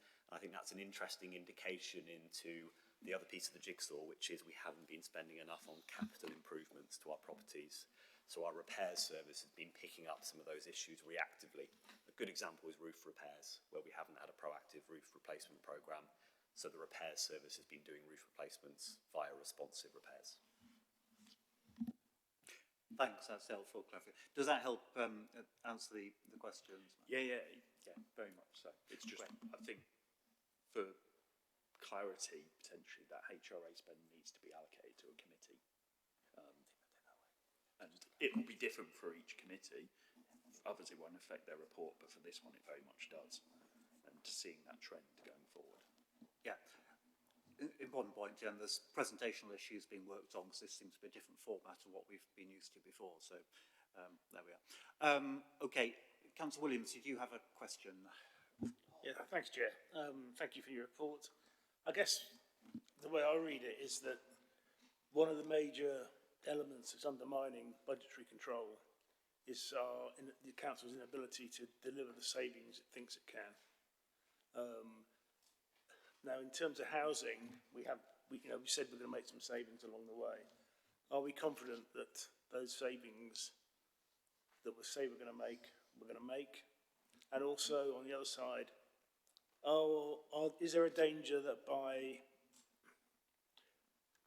restricting expenditure on items, you're actually just storing up greater expenditure down the road? So in effect, you're kicking the can down the road to hit a budget target today that increases it maybe 1 or 2 years' time. Paul or James? Probably for me those ones, but happy for Paul to add anything.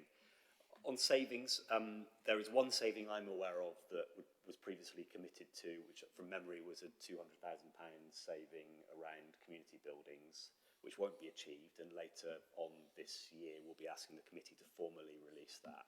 I think the broader point for me, and this probably isn't for today, is clearly the committee will need to consider some savings around the housing revenue account in particular. We are working on what those look like, and we'll bring that back to the committee along with the wider budget papers at the appropriate time, and we'll want to consult with the committee outside of the formal committee meetings on that clearly as well. Your second question, I think it depends on the service. So in repairs, clearly you would not want to constrain repairs activity, because rightly, if tenants have a repair, we are obligated to repair it. And if we don't, as you've indicated, Councillor Williams, we would need to do it later down the line anyway.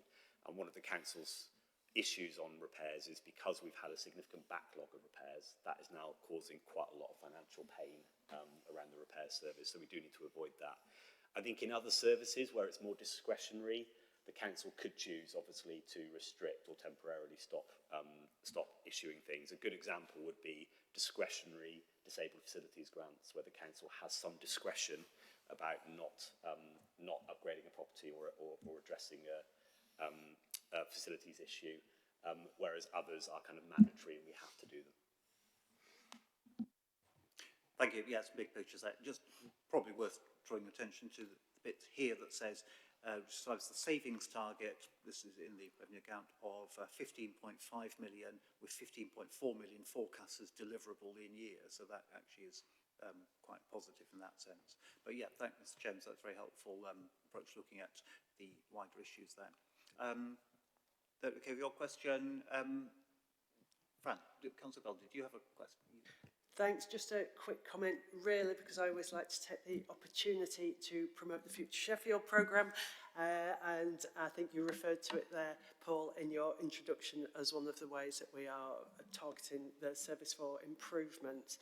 And I do think sometimes, we talk about it like it's a bit of a magic wand, don't we? So, but I do think there's a good example in this report on page 57 when we're talking about the void turnaround, and there's been some really focused work there on improving our turnaround times around voids that has used that Future Sheffield transformation approach to do it. And I don't know if you wanted to perhaps comment a little bit further on that, James, and just talk about how we can, but it's applying that kind of approach to different aspects of the service and on quite a broad scope as well, thinking about how we do that on a broad level that really can achieve improvements and savings for us in the longer term. So I just wondered if you had any further comment on that. Thank you. Any comment from? I was actually going to mention that under the next report, which I think is the performance report. So if that's okay with you, Councillor Belbin, I'll hold it for them. That would be helpful, I think. And the committee is being asked to note this finance report. So can I take it that everyone will do that? Can dance around so can say that's unanimously noted. Thanks very much, Paul. As James indicated, we'll move on to item 9, which is the performance report. So, James, I'll just hand over to you. Thank you, Chair. So, as trailed when we presented the Q4 performance report a few months ago, we are looking to redesign the performance reporting we put to the committee, and this report is the first iteration of that. It focuses on 3 areas of performance reporting. Firstly, our progress against the Council's corporate plan outcomes and the housing strategy ambitions. Secondly, our performance against the tenant satisfaction measures, which we discuss a lot in this committee now. And thirdly, performance against a range of other key performance indicators that we think are relevant to the committee's remit. Just as a general point, Chair, as we continue to develop this report, we're really interested in feedback from committee members about what they'd like to see in it, and we can add more indicators if that's helpful. The report includes proposed targets for this year where relevant. They are based either on the performance of our benchmarked peer group of landlords, and we can say a bit more about that if people want to know, or last year's performance where we don't have that benchmarking information. In all areas, we're seeking to maintain or achieve good to excellent performance, and members can find a bit more detail on target setting in Appendix B. One area I wanted to draw attention to is paragraph 2.4.5 on pages 61 and 62 of the pack. The Council set itself a target to complete all external wall fire risk assessments for our high-rise buildings by October 25, and we've now achieved that. However, as members are aware, we've identified serious fire safety concerns in the balcony areas of 9 high-rise blocks at Callow and Leverton Gardens. I won't go through everything in the report, but just to reassure members, we've obviously put mitigations in place to manage that fire risk. We are working very closely with residents and we're briefing them regularly. We've also notified the Regulator of Social Housing, the Building Safety Regulator and the Fire and Rescue Service, and we're currently working with our colleagues in legal services to understand the process with the new Building Safety Regulator to remediate those buildings. And I'll finish just by highlighting a few other areas of positive performance and one area that we know we need to continue improving on. Firstly, really encouragingly, overall tenant satisfaction continues to rise, reaching 69% in Q1. And that's mirrored across all of the other satisfaction performance indicators as well, including satisfaction with the repair service, with safety, with our communal areas, and our handling of ASB. Secondly, and as Councillor Belby mentioned, I'd like to highlight continued positive improvement around our relet times. So the average relet time in Q1 was 67 days, compared to the average for last year of 87 days. Though I would say that it's still quite a long way below the average performance in this area. So we definitely don't see that as the end of the road for those performance improvements. And then thirdly, again, as mentioned in the previous item, the significant work the teams have put into addressing our temporary accommodation issues continue to bear fruit. The numbers in B&B have now fallen to 210 in Q1, down from 280 last year. And as Paul indicated, we're on a positive trajectory where we're hoping to be much lower than that through the course of this year. Finally, on the other hand, the report also recognises significant performance issues around complaints handling, and that's reflected both in the complaints handling statistics, but also in residents' views about complaints handling. We do recognise that. We have an improvement plan in place, and there was a report put to S&R committee, given its remit recently. Some of those issues are cross-council, particularly around the implementation of a new IT system and the impact that's had on performance monitoring. But also I recognise that some of it is unique to housing, given the volume of complaints the housing service receives, and we need to improve our systems for tracking those complaints and performance managing complaints handling in future. Thank you very much. It's a very nice and concise summary of some quite important work there. Councillor Dwyer. You're always calling me first. It was, yeah, just on the table and the way of presenting it, yeah, it's much clearer to follow. I've got some tweaks, but I'll pick them up outside and that I think would improve. I think just one point on some of the stats, it's showing a positive direction of travel, but it's going from 68 to 69%, and depending on the sample size and the margin of error, that could be the same number, really. So just a bit of clarity on that and those numbers. But in terms of what we want to see, temporary accommodation and voids are going in the right direction. That's really positive. A way of comparing ourselves to our peers on those numbers as well would be really useful. And then it was something, my question was actually on page 58, talking about the housing carbon emissions were to reduce net zero, and we're collecting some evidence on the conditions and EPC certificates, and it's for our properties, and I was wondering if there's going to be a timeline on that, of when we'll be able to have it, and will it be broken down by area? Because it'd be interesting to see the distribution. Is it a problem widely across the city, or is it in some hotspots where we know the age of the property? Yeah, so I'd be just wondering if we've got a timeline and we'll be able to break it down. Thank you, Councillor Dwyer. So to address those in order, so noted the comments on the table and really welcome any feedback. Just on the kind of the small variations, I guess. So to be clear, on the tenant satisfaction measures, which is where that's relevant, I think, we're confident that the quarterly reporting is statistically significant. So we do interview enough people to be confident that those changes are real. We also know, because they've all been heading in a positive direction for a while, intuitively it feels right that there's continued to be improvements there. On voids and temporary accommodation and other measures, one of the discussions we're having for the committee is what we'll do with the committee is share exactly what that benchmark comparator is. So in some cases it will be upper quartile performance, where we're already performing quite well. In other cases, and I think voids is a good example of this, and complaints as well, where we haven't been achieving particularly well as a council historically, At the moment, we're aiming for median performance, and we'll continue to ratchet that up as performance improves. And on net zero, just to clarify, we already hold significant information about EPC ratings for our existing properties. We are renewing that continually when properties become void and also as part of our stock condition data. So if there's appetite from the committee to see some of that data and what it's telling us, my suggestion is we wrap that up into the regular report we're going to do for the committee on our net zero action plan, on the work we're doing around decarbonisation, or we can provide it in advance if that's preferable, Chair. I'm sure we can pick that up. Councillor Dwyer. I think the suggestion of it being as part of that report sounds good, yeah. Great, good step forward. Okay, thank you. Councillor Belbin. Thank you. I just wanted to say a little bit about complaints, because I know when we met with tenants on Monday, this was a concern to them looking at the report, and I'm also the member responsible for the customer experience. So this, indeed when the report came to SNR and complaints, so I have had some involvement around this already, so I think it's just worth adding a little bit to what you said there.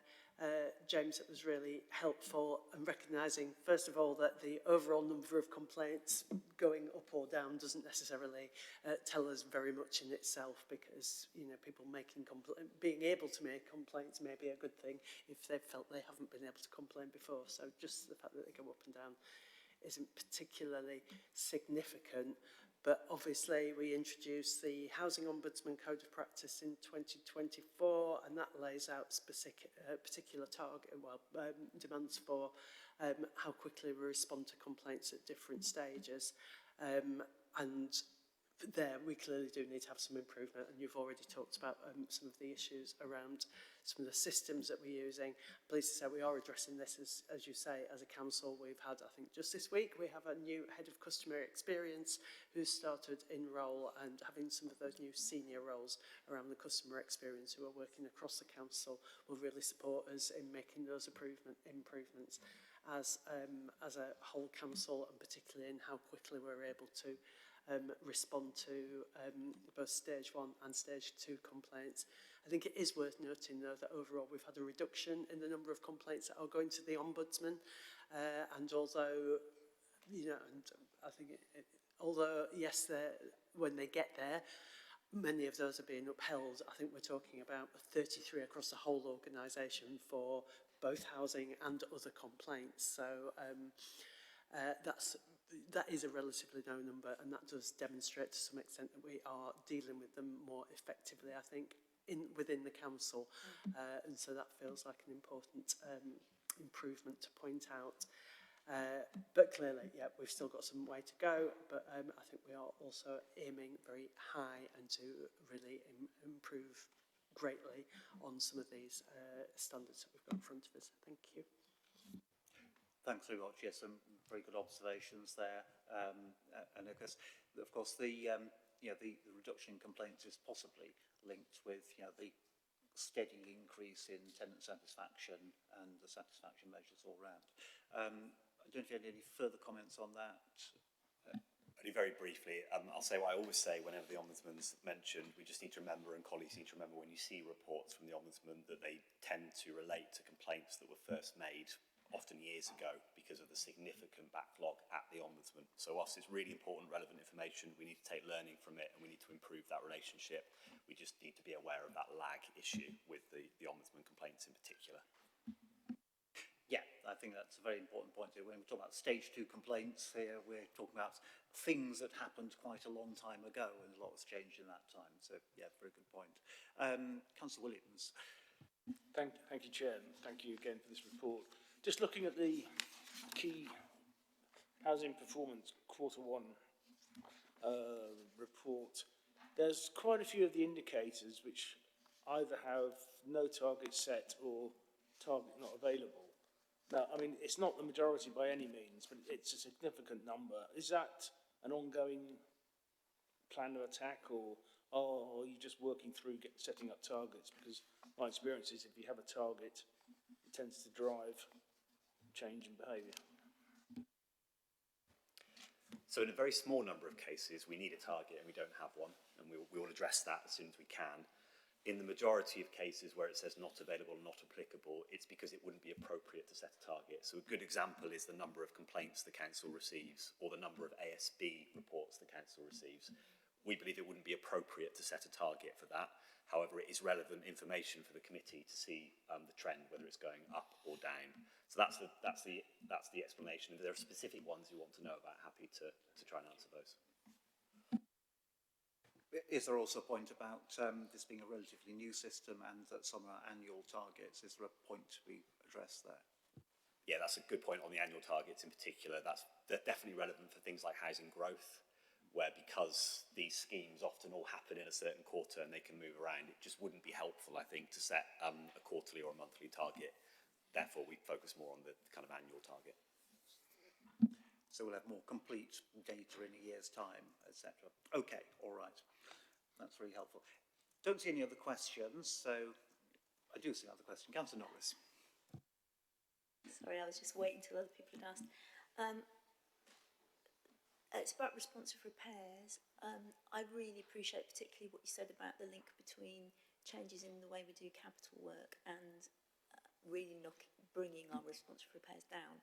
But we were clearing a backlog, and I wondered where we were up to with that, because there was some idea last year that we might have cleared our backlog by June of this year, and I just wanted to know where we were up to with it.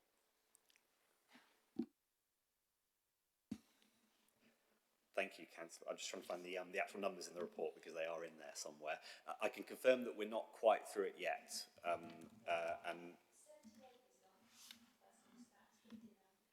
Yeah, I think... 78, we didn't have the backlog number, sort of absolute number.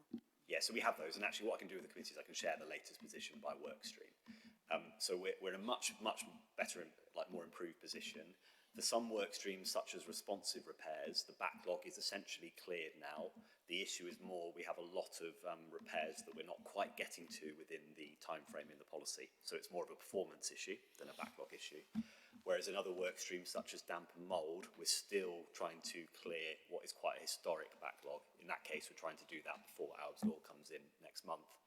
The main reason we haven't achieve the overall kind of reduction in backlog that we anticipated, I think probably it was about a year ago that this committee heard the discussion, is the sheer amount of work that's come in through the stock condition surveys, through the increased number of fire risk assessments and other directions from the service, which has created a lot of additional repairs that we've needed to do on top of the responsive repairs we receive from residents directly. Thank you. Yeah, really important point there.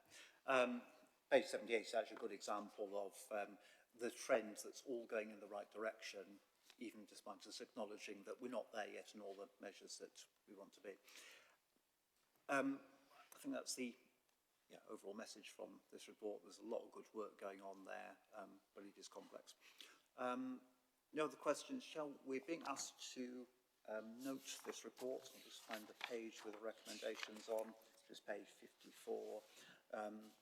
So let's just check the recommendations here. So what the committee is being asked to do is to agree the approach, agree the approach to performance target setting and targets for 25-26 as proposed as part of this report for 25-26 and within appendices A and B, and to note the housing performance update provided for Q1, then 3 won't apply.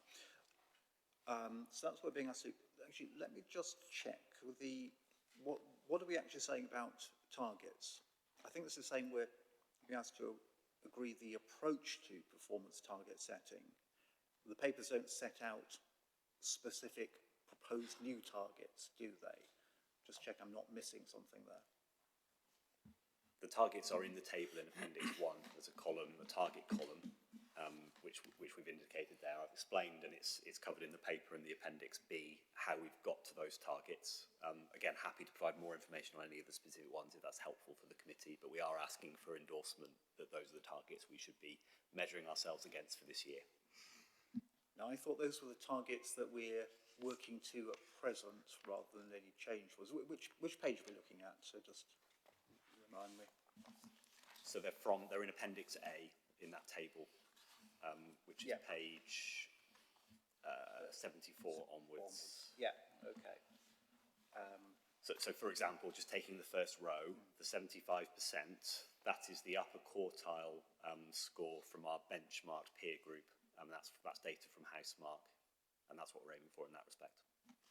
So I was taking that as being the target that we're working to at present. Are we also being asked to endorse those as the targets we should continue to be working to? So overall, there's no changes to this column of figures here is proposed. Is that correct? Thank you, Councillor Johnson. Yeah, just for clarity, the target there is the annual target, so by year end. They've been benchmarked against Housemark, which is the national benchmarking framework that we use along with the regulator of social housing when that will be published later in the month. And it's based on our peer group that is 15,000 plus property local authorities and Almos, which is the most appropriate comparator for us in Sheffield. Yeah, thanks for that clarification, and I think you've described the peer group in the reports there.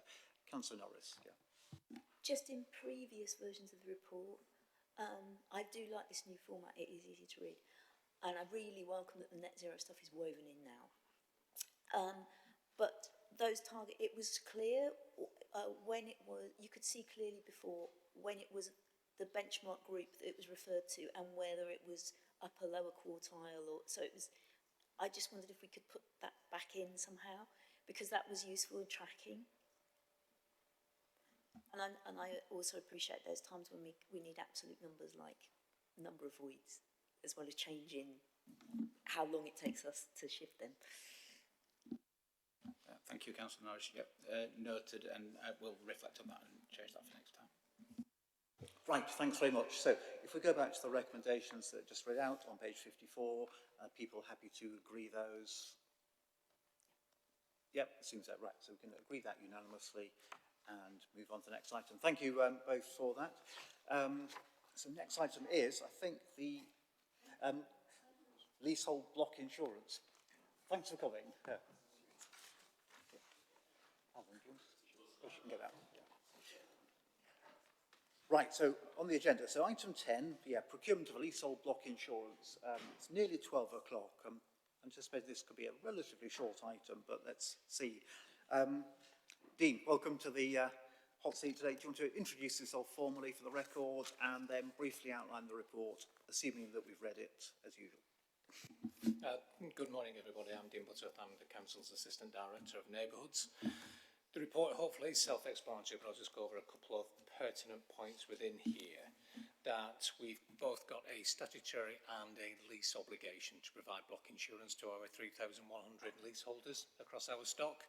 The current contract runs out in March 2026. The average cost at the moment to each of our leaseholders is around about £200 per year.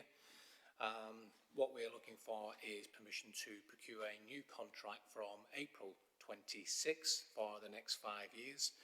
We will be going through the normal procurement process to identify a number of providers so that we can do some benchmarking to deliver value for money and make sure that the quality of the contract is also reflected in the award.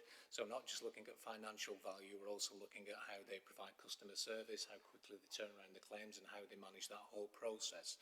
So that is a very quick summary, Chair, but we're asking for permission to procure a new contract from April 26. Thank you. Yes, an admirably concise summary. So, building insurance, good idea. Has any questions from members? Yes, Councillor. I assume we have a statutory obligation to do this. So it's a bit of a rhetorical question. Yes, Councillor Williams, we have to do this. Thank you. A good short answer. Right, okay. So, yeah, this paper perhaps is what it is. Anything else on this? No, it's £200 a year seems reasonable price for paying for buildings insurance for people's properties. That will be recovered from leaseholders, so it doesn't fall on other tenants. The other question is, shall we move to the recommendation, which we will find at page 90, I think. Yeah, so essentially it is that to approve what Dean has just outlined. Is everyone happy to approve that? Great, thank you very much. Right, so formally done. Excellent, well done. That is very good to catch up on time. So I think we can now move on to what is now the final item. So, Laura, welcome to the table.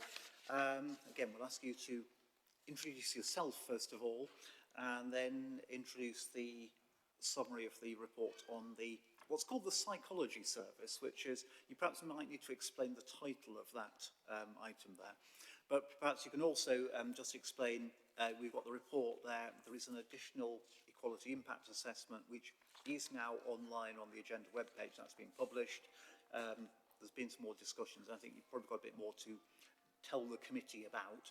So if I hand over to you, just introduce yourself first of all and then go from there. Thank you.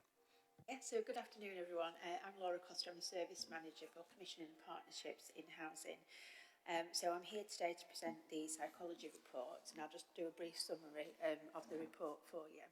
So we're wanting to seek approval to recommission a psychology contract for a 5-year contract term with a total value of £485,340,000. This current service provides reflective practice, which includes clinical space for staff to explore cases with the emphasis on staff support and a real focus on improving customer relationships and seeking solutions. It will also include case formulation, which means undertaking a detailed analysis of a person's needs, circumstances and history using psychological principles to ensure that we're delivering person-centred support strategies. What the key difference is for the new service that we're wanting to look at is extending this provision for staff in operational homeless services that are working with individuals that have experienced complex trauma. And this is an approach that's considered best practice by MHCLG, as well as being adopted by some other local authorities. An externally commissioned service is currently being delivered by a provider called Paradigm Psychology Services, and this was commissioned in 2021, but this contract is scheduled to end on the 9th of May 2026. Following a review and evaluation of the current delivery of the contract, there has been lots of learning and evidence in terms of the positive impact it's had directly on customers, but also for staff working in those areas, and you can see those detailed in the appendix in the report. What we're wanting to do is the report references this, but we are wanting to make some proposed changes to the scope and provision of the new contract moving forward. And some of these are including extending that to operational teams, like I said, in housing, but more specifically housing solutions and temporary accommodation. And that definitely supports more workforce development and options there in terms of their needs. One of the other key changes is that in the existing contract, there is a direct therapy service for women, and that is funded at a value of £50,000 from adult social care. That will end in May. We've had conversations with colleagues in adult social care around the rationale and the reasons for that.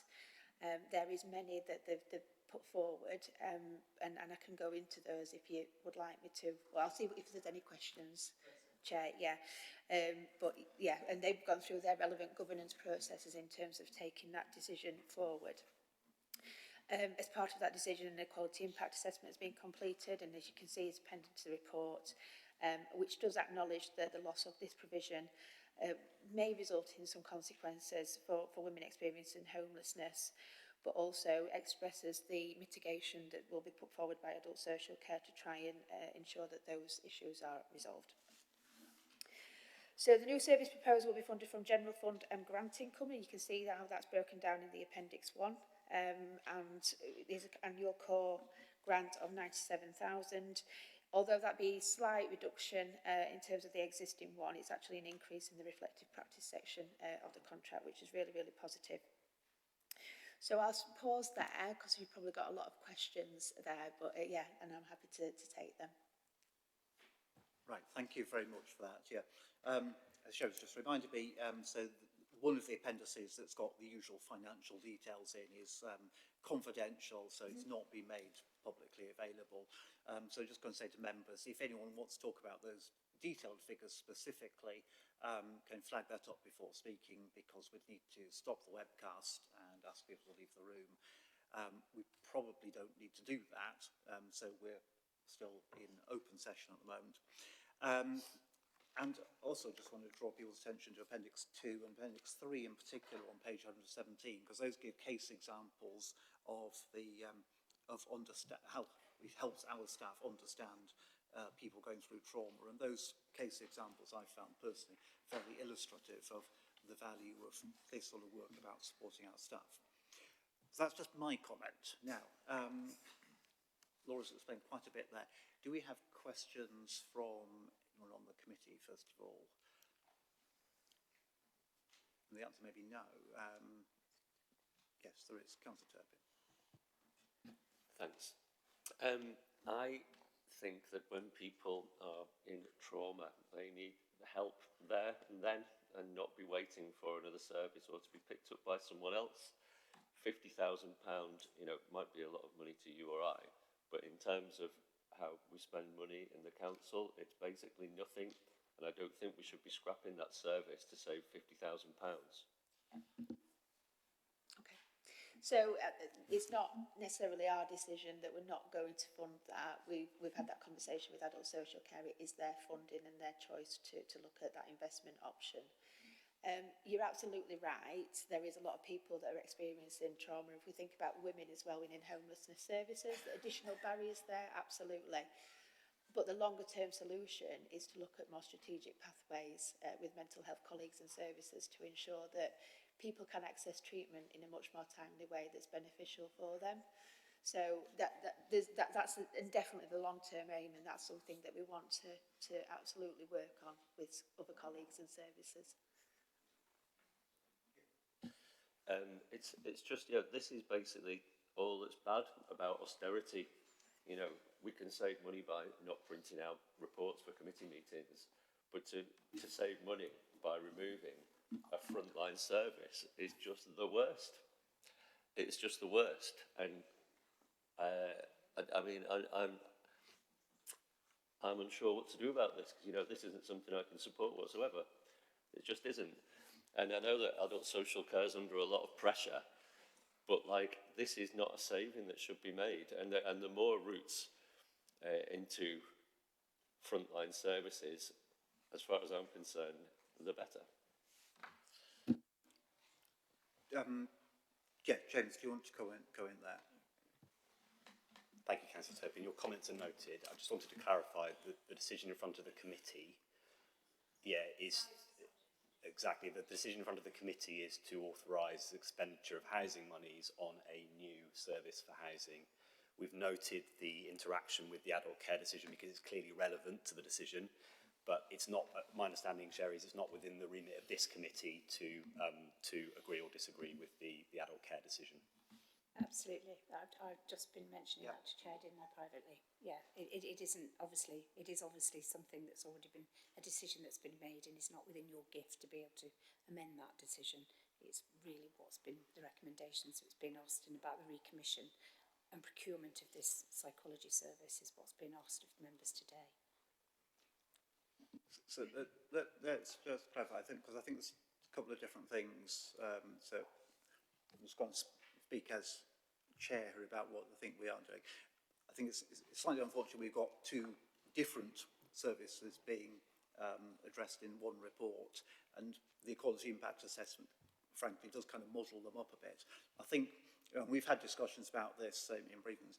I think the service it's really pleasing to see the service increasing to staff to help that understanding of trauma-informed practice, to support people who are using our services indirectly by supporting our staff directly, and that also leads to financial savings because that better understanding, and that's really, really welcome. So in terms of commissioning that or recommissioning that service, I don't think anyone's got any objection, and it's very good news. The difficulty is that it almost feels as though the question about the council as a whole cutting the very particular service on women's therapy is one where it's not entirely clear whether decision-making lies. So I think that I want to distinguish between the decision by the adult social care team to not provide the funding for it to be commissioned, as opposed to providing the service, which obviously does fall within our service. but as members looking at a whole council, this committee is here to make the decisions relating to housing for the whole council. And we want to be very clear that we're either taking responsibility for it or that this paper comes to a different committee. So I just think we need to be a little bit clear about that. James or Sherry, do you want to comment on what I've just said before we go any further? James? The only clarification I'd add is adult care have responsibilities around supporting vulnerable women, so do housing. So in many cases, particularly with adults and children's, those duties overlap. So I think we need to be clear that because both of these services were wrapped up into a single contract previous to this, that doesn't necessarily mean that the £50,000 worth of service provision funded by adult care is a kind of housing service, if that makes sense. Yeah, that does make sense, yes. Okay. Does anyone else want to comment on that issue in particular? Yes, Councillor Dwyer. Yeah, you mentioned that adults have some rationale for why they've made that decision. I think it would be useful to hear that and what the plan is, because James has mentioned there is other ways of these women being supported. What is the plan post-May to make sure there isn't just an end point? Because what the report sets out is people will be supported onto some other undefined support. And then I don't know, because we don't want it to block us passing this decision and supporting the staff, whether it's something we ask housing, adults, social care committee, their reasoning for this cutting, and what is their plan to provide this service. Yeah, thank you for asking that question. That's very important. Yeah, that's right, yeah. Let's just focus on Councillor's question, because it's a really important one. What is the plan? You described the mitigation there. Laura, yeah, so there is some rationale that's been provided by adult social care. Just for a little bit of context, at the point that this was funded in 2021 by them, they actually had responsibility for mental health as well under the trust. So there was some joint responsibility around mental health. Now that's no longer there now. That doesn't mean that the service should cease, but that's for them to take forward with the relevant commissioning areas to develop a plan. I'm more than happy we can go away and ask for some further clarification from them to explain the rationale, but they provided reassurance to us in housing that they have considered this decision and putting exit strategies and mitigations in place. So in terms of what would happen to those very specific women come May 2026, each of those women will have a plan around what their support needs are at that moment in time. Some of whom won't require that therapy service anymore, some will. And that's where a very specific support plan will be put forward. That might be engaging in some more traditional NHS if suitable for the woman. It also might mean engaging with some other services that are available, such as the homeless mental health assessment team within the trust. And just to clarify on that, I'll come back to you in a moment. That seems to be the plan for women who are already in the service receiving therapy, but it doesn't address what will be the replacement for women who haven't yet entered into supported accommodation but need the service that we're proposing to take away. Is there an equivalent plan for those other people who are not already in service? I'm not able to say that there's an equivalent plan here and now. There is other services, but without understanding those individual women's needs and having that follow-up conversation with adult social care, I'm not able to answer that in the here and now. Okay. Anything else on that? No. Okay. Councillor Belton? Yeah. Right, following on the same theme, I suppose, which is, and it's really about the process that we're following here, isn't it, rather than some of the specifics, because first of all, I did want to say that the equality impact assessment, it seemed to me entirely related to this aspect and wasn't actually in relation to the staff aspect of this contract, so I'm not sure it was the appropriate thing to be put in front of the committee in that sense. But if I understand correctly, this didn't go through adults because it's below the financial threshold for, so this hasn't actually been a decision made by the adults committee either. And I suppose it does just flag up. This is obviously something that, you know, members are rightly concerned about, and I totally appreciate that it's not a decision that actually is made by the Housing Committee. But I just think it's probably worth us thinking about whether that's via members' questions, adult health and social care or something like that, flagging up that there's something that we need to be able to pick up on here, that members clearly have a view on, that could have gone under the radar quite easily. So there's probably a bit of learning there. It's not necessarily for this committee, it's probably a more general thing that we might want to think about through governance, through asking the question at adults. Just to note that really, that this could easily have gone under the radar. Thank you. I think it's a really important point, Fran, about these, you know, small but specialist services going onto the radar. But I'm just looking at what we actually are being asked to decide today. And it's separate from decision of adult services. As you said, didn't go to committee. It's a low-level financial decision. It's done by officers, and given their pressures, you can see why that decision to cut that bit of funding from their budgets might be made. But we're being asked today to, so the recommendation on page 99, the second one, is to approve the distribution of additional income as set out at section 1.3. Oh, of Appendix 1.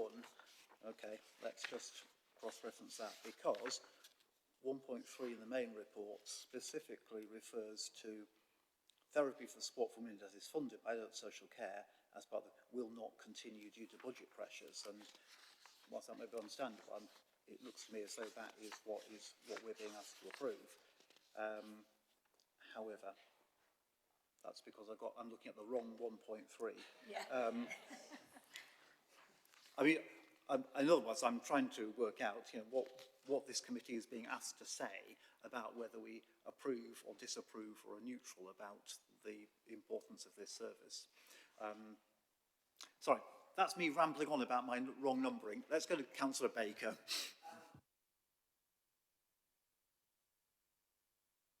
Thank you. Half of what you were saying, I mean, we are being asked to approve spending within our service. And to me, it's quite important that people get this support when they're doing this kind of job. And a decision within another directorate shouldn't delay us supporting this, because this is a very important thing that we should do.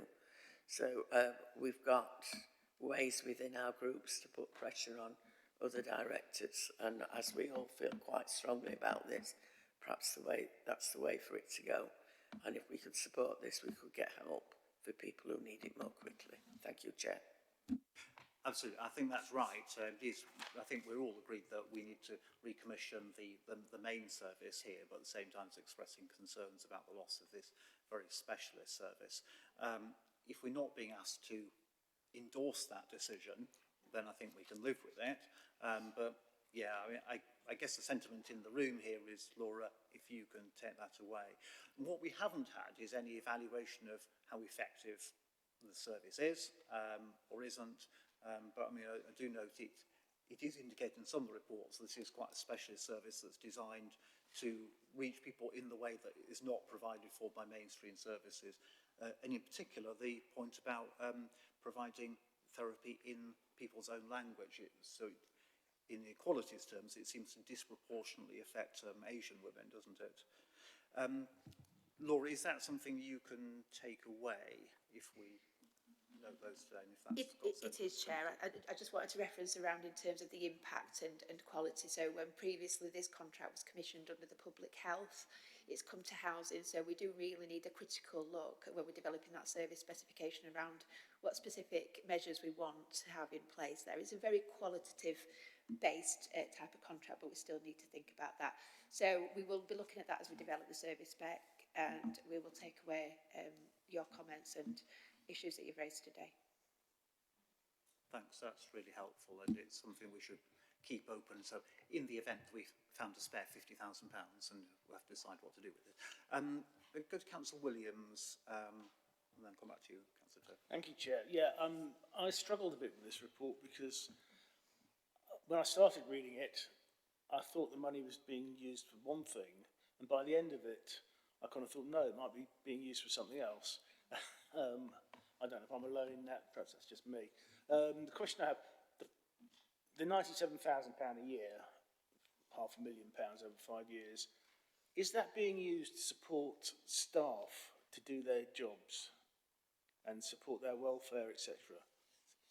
So it's got two main functions. So it's around that reflective practice to support staff, which will indirectly have an impact on the customers and the relationships they have.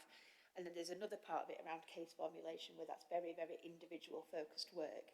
Again, through staff, but that will be a specific approach and plan for that individual. Those are the two main functions. How, difficult one, how do you measure success on something like this? So that's something that we're constantly learning. As when this was originally commissioned, it was really innovative, with not many other places, especially local authorities, delivering this type of provision. So we are learning from other areas on that. I think for me, what's really, really important in always demonstrating evidence and impact in these kind of contracts is around the people's view and opinion and the change, which is why I think it's so important to have the case studies. So there will always be that in place, that will keep there. But there is more tangible things in terms of looking at tenancy sustainment following that intervention that we do need to capture in the future. Yeah, I mean, just as a comment, Chair, I think this is a typical example where investment now is going to save a significant amount of money to the council down the track. Yeah. Absolutely, yeah, and I think that's reflected in the Officer report on the reflective practice element of it. Perhaps what's less clear is whether there's any impact similarly on the therapy for women specifically, but that's a very different issue that I think we bottomed out for today's purposes. Laura, do you want to respond any more to what Councillor Williams has said? No. Councillor Williams, you're happy with that? Yeah, no, good, thanks. Very good points. Councillor Turpin. Cheers. So I just want to know, does the committee have any options to insist that that service is maintained as part of this commissioning? Do we have another option? So options. Laura or James, do you want to say, I mean, essentially there's pressure on the service, isn't it? Yeah, just note, going back to the earlier report, that general fund housing is already significantly overspent, so there is no budget available. Yeah. Out of this decision making. Yeah. Yeah, so this is quite upset by it. I'm very annoyed by it.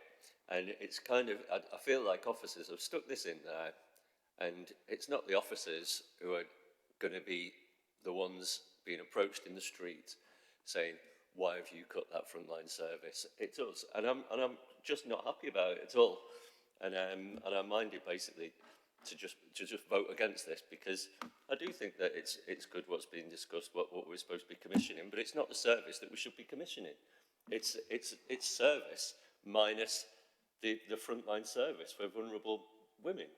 And yeah, so I do support the things that you are wanting to commission, but I don't support it in this format, and I'll be voting against it. Yeah, I mean, I think we're bottomed out that formally we're, voting to approve the procurement a bit that we do all agree on, and that, but yeah, I think there's a point to be taken. Any other comments on that? Councillor Williams, yeah. Just coming back to support Paul a little.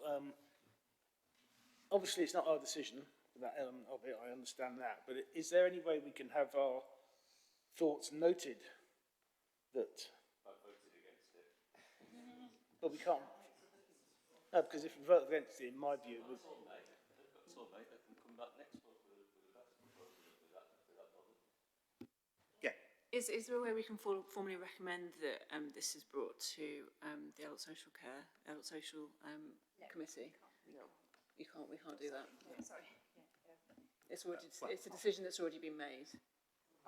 I think the advice, I'll just check with Sherry, I think the advice was that the financial threshold means that it's low enough so it's delegated to officers and they were entitled to get a decision about their budgets and have done so. Is that correct, Sherry? Absolutely correct as well, and it wouldn't be in your gift to be able to just get it back and put on their agenda through this committee. But obviously members can all have got other ways and communication avenues open to you, haven't you, to be able to do that. I think specifically today, just so that it's very clear, you're just being asked about the recommission and procurement of the psychology. And I know it's not that we work in silo, because obviously we are one council, but it's just that that's what's been specifically asked today, and the wider issues can be taken away by officers or yourselves as regards to adult health and social care policy. Yeah, I just want to give Councillor Axon a chance to come back if there's anything to add to that. I think we're essentially pondering over a gap in the revenue budget, which has got lots of pressures on it. But yeah, we'll pause there. I'm going to bring James in. We want to come back, and then Councillor Baker and Councillor Williams want to come back in too. James, what did you want to say? Just something that is in the paper, but I don't think Laura included in her presentation. If these recommendations aren't agreed today, there will be a gap in this element of the service, just to be clear, because we need that run-in to re-procure it. So I think that's relevant information for members who are considering voting against. Yeah, thanks. That's helpful to know. I mean, yeah, I think there's general sentiment that we need to get on with the bit that we're all in agreement with, and the delay to that would be a disadvantage. But there's a chance for an additional recommendation to express whatever it is we're trying to express right now. So let's come back to that. I'll come to Councillor Baker though, and then Councillor Williams. So I'm just suggesting, Chair, that the pressure that ought to go on the other committee should be from our colleagues who are on that committee. They're the ones that have the power and the control to change it. And also to suggest that we may not like somebody from another committee making suggestions to our committee when we have all the background knowledge and they don't, on a decision they have to make. So, quite simply, Chair, we need this decision on this for the support of the people we're responsible for. And though we've all got sympathies for the issue in adult social care, but that is in adult social care. And the best way we can do anything about that is putting pressure on the members of that committee. You know who they are. Yeah, it's true. Thanks. That's also a fair observation there. Councillor Williams, can I bring you in? Very briefly, Chair. I think Councillor Baker has kind of hit the nail on the head a bit on that one. I just don't want us to be seen to be endorsing necessarily what adult social care has done in recommending or approving these recommendations. So, as Sherry's just reminded, we're not being asked to endorse what adult social care has done. What we're talking about is the service that housing provides that we're now having to deal with because there's been a loss of funding to provide that service. I think in practical terms, as has been said, we don't have enough information to make any substantive decision on it. We've got a definite offer from Laura to take away what you've heard today and do that. What we could do, possibly to address Councillor Williams' point, is we could, I think, have an additional resolution to note the concerns expressed about the proposed cut to the women's therapy service. So there's a record of it there that we're not endorsing it because we're not being asked to endorse it, but we do have concerns if we think we're saying that. If that's for noting, Chair, it's okay. Sorry, Sherry, yeah. No, I mean, obviously, if it's just for noting, that obviously, but you can't refer anything to another committee other than to... The only thing in the Constitution allows you is to refer something in exceptional circumstances to the full council, but you can't refer it to another committee. But if it's a noting point, I don't see that being an issue. Yeah, so we could note something like that as an additional recommendation if people want to go down there. I mean, do you want to comment on that? Does anyone want to second that as a proposal? Yeah, we can do. Yeah, because there's two elements of this, and then there could be a third one. Any comments from any members here? I'm happy to note it. I think, you know, recognising it doesn't really have much force. I do think we should think about, and I think you and I, Paul, as sitting on governance committee, can probably raise this through that more effectively. And I do think something like a member's question at full council might be a helpful way of drawing attention to it that will probably have be more meaningful than just noting it in our recommendations here, if I'm honest. And I think we should consider, well, you should consider doing it. Let's have a conversation afterwards. But absolutely recognise the issue. It's just thinking about what is the most meaningful and helpful way of addressing it, isn't it? Yeah, okay, yes. It's just at 5:30, so we're just seeing if we're in a position to... We did start a few minutes late, it's true. Councillor Williams, were you... Very briefly, Chair. Yes. Yeah, I think I would like a note in our papers, and then if you guys can pick it up outside, that would be great. Right, so I think we're going somewhere. So picking up with governance is something to be done outside this meeting, so that's a sensible step. But in terms of the formal resolution, Richard, I think you're proposing as an additional recommendation that we note the committee's concern about the proposed loss of the women's therapy service. And Councillor Belbin, I think, is seconding that. So as an amendment, are we, in fact, I'm going to ask, as a separate recommendation, that will be C, is everyone here happy with that extra recommendation? So we've got a record of that. Get nods all round there. Paul, you happy with that additional recommendation? Yes, yeah. Okay. And then parts A and B, I think is effectively give effect to recommissioning the service that's supporting staff on trauma-informed practice. So that's got parts A and B together. So we can take a vote on that. Is everyone, apart from Paul, in favour of that? So yes, I think we are. So I think we're going to note that it's been resolved, and Councillor Turpin, I think, wishes to record that he voted against that. Yes, to clarify, yeah. Microphone. Yeah. Your microphone's on. I believe that if officers think that it's okay to cut psychology services for vulnerable women, then they therefore think it's okay to cut psychology services for officers.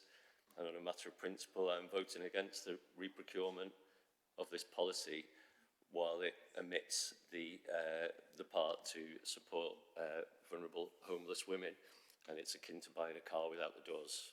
I do support part C as added, but I will be voting against part A and B of the recommendations.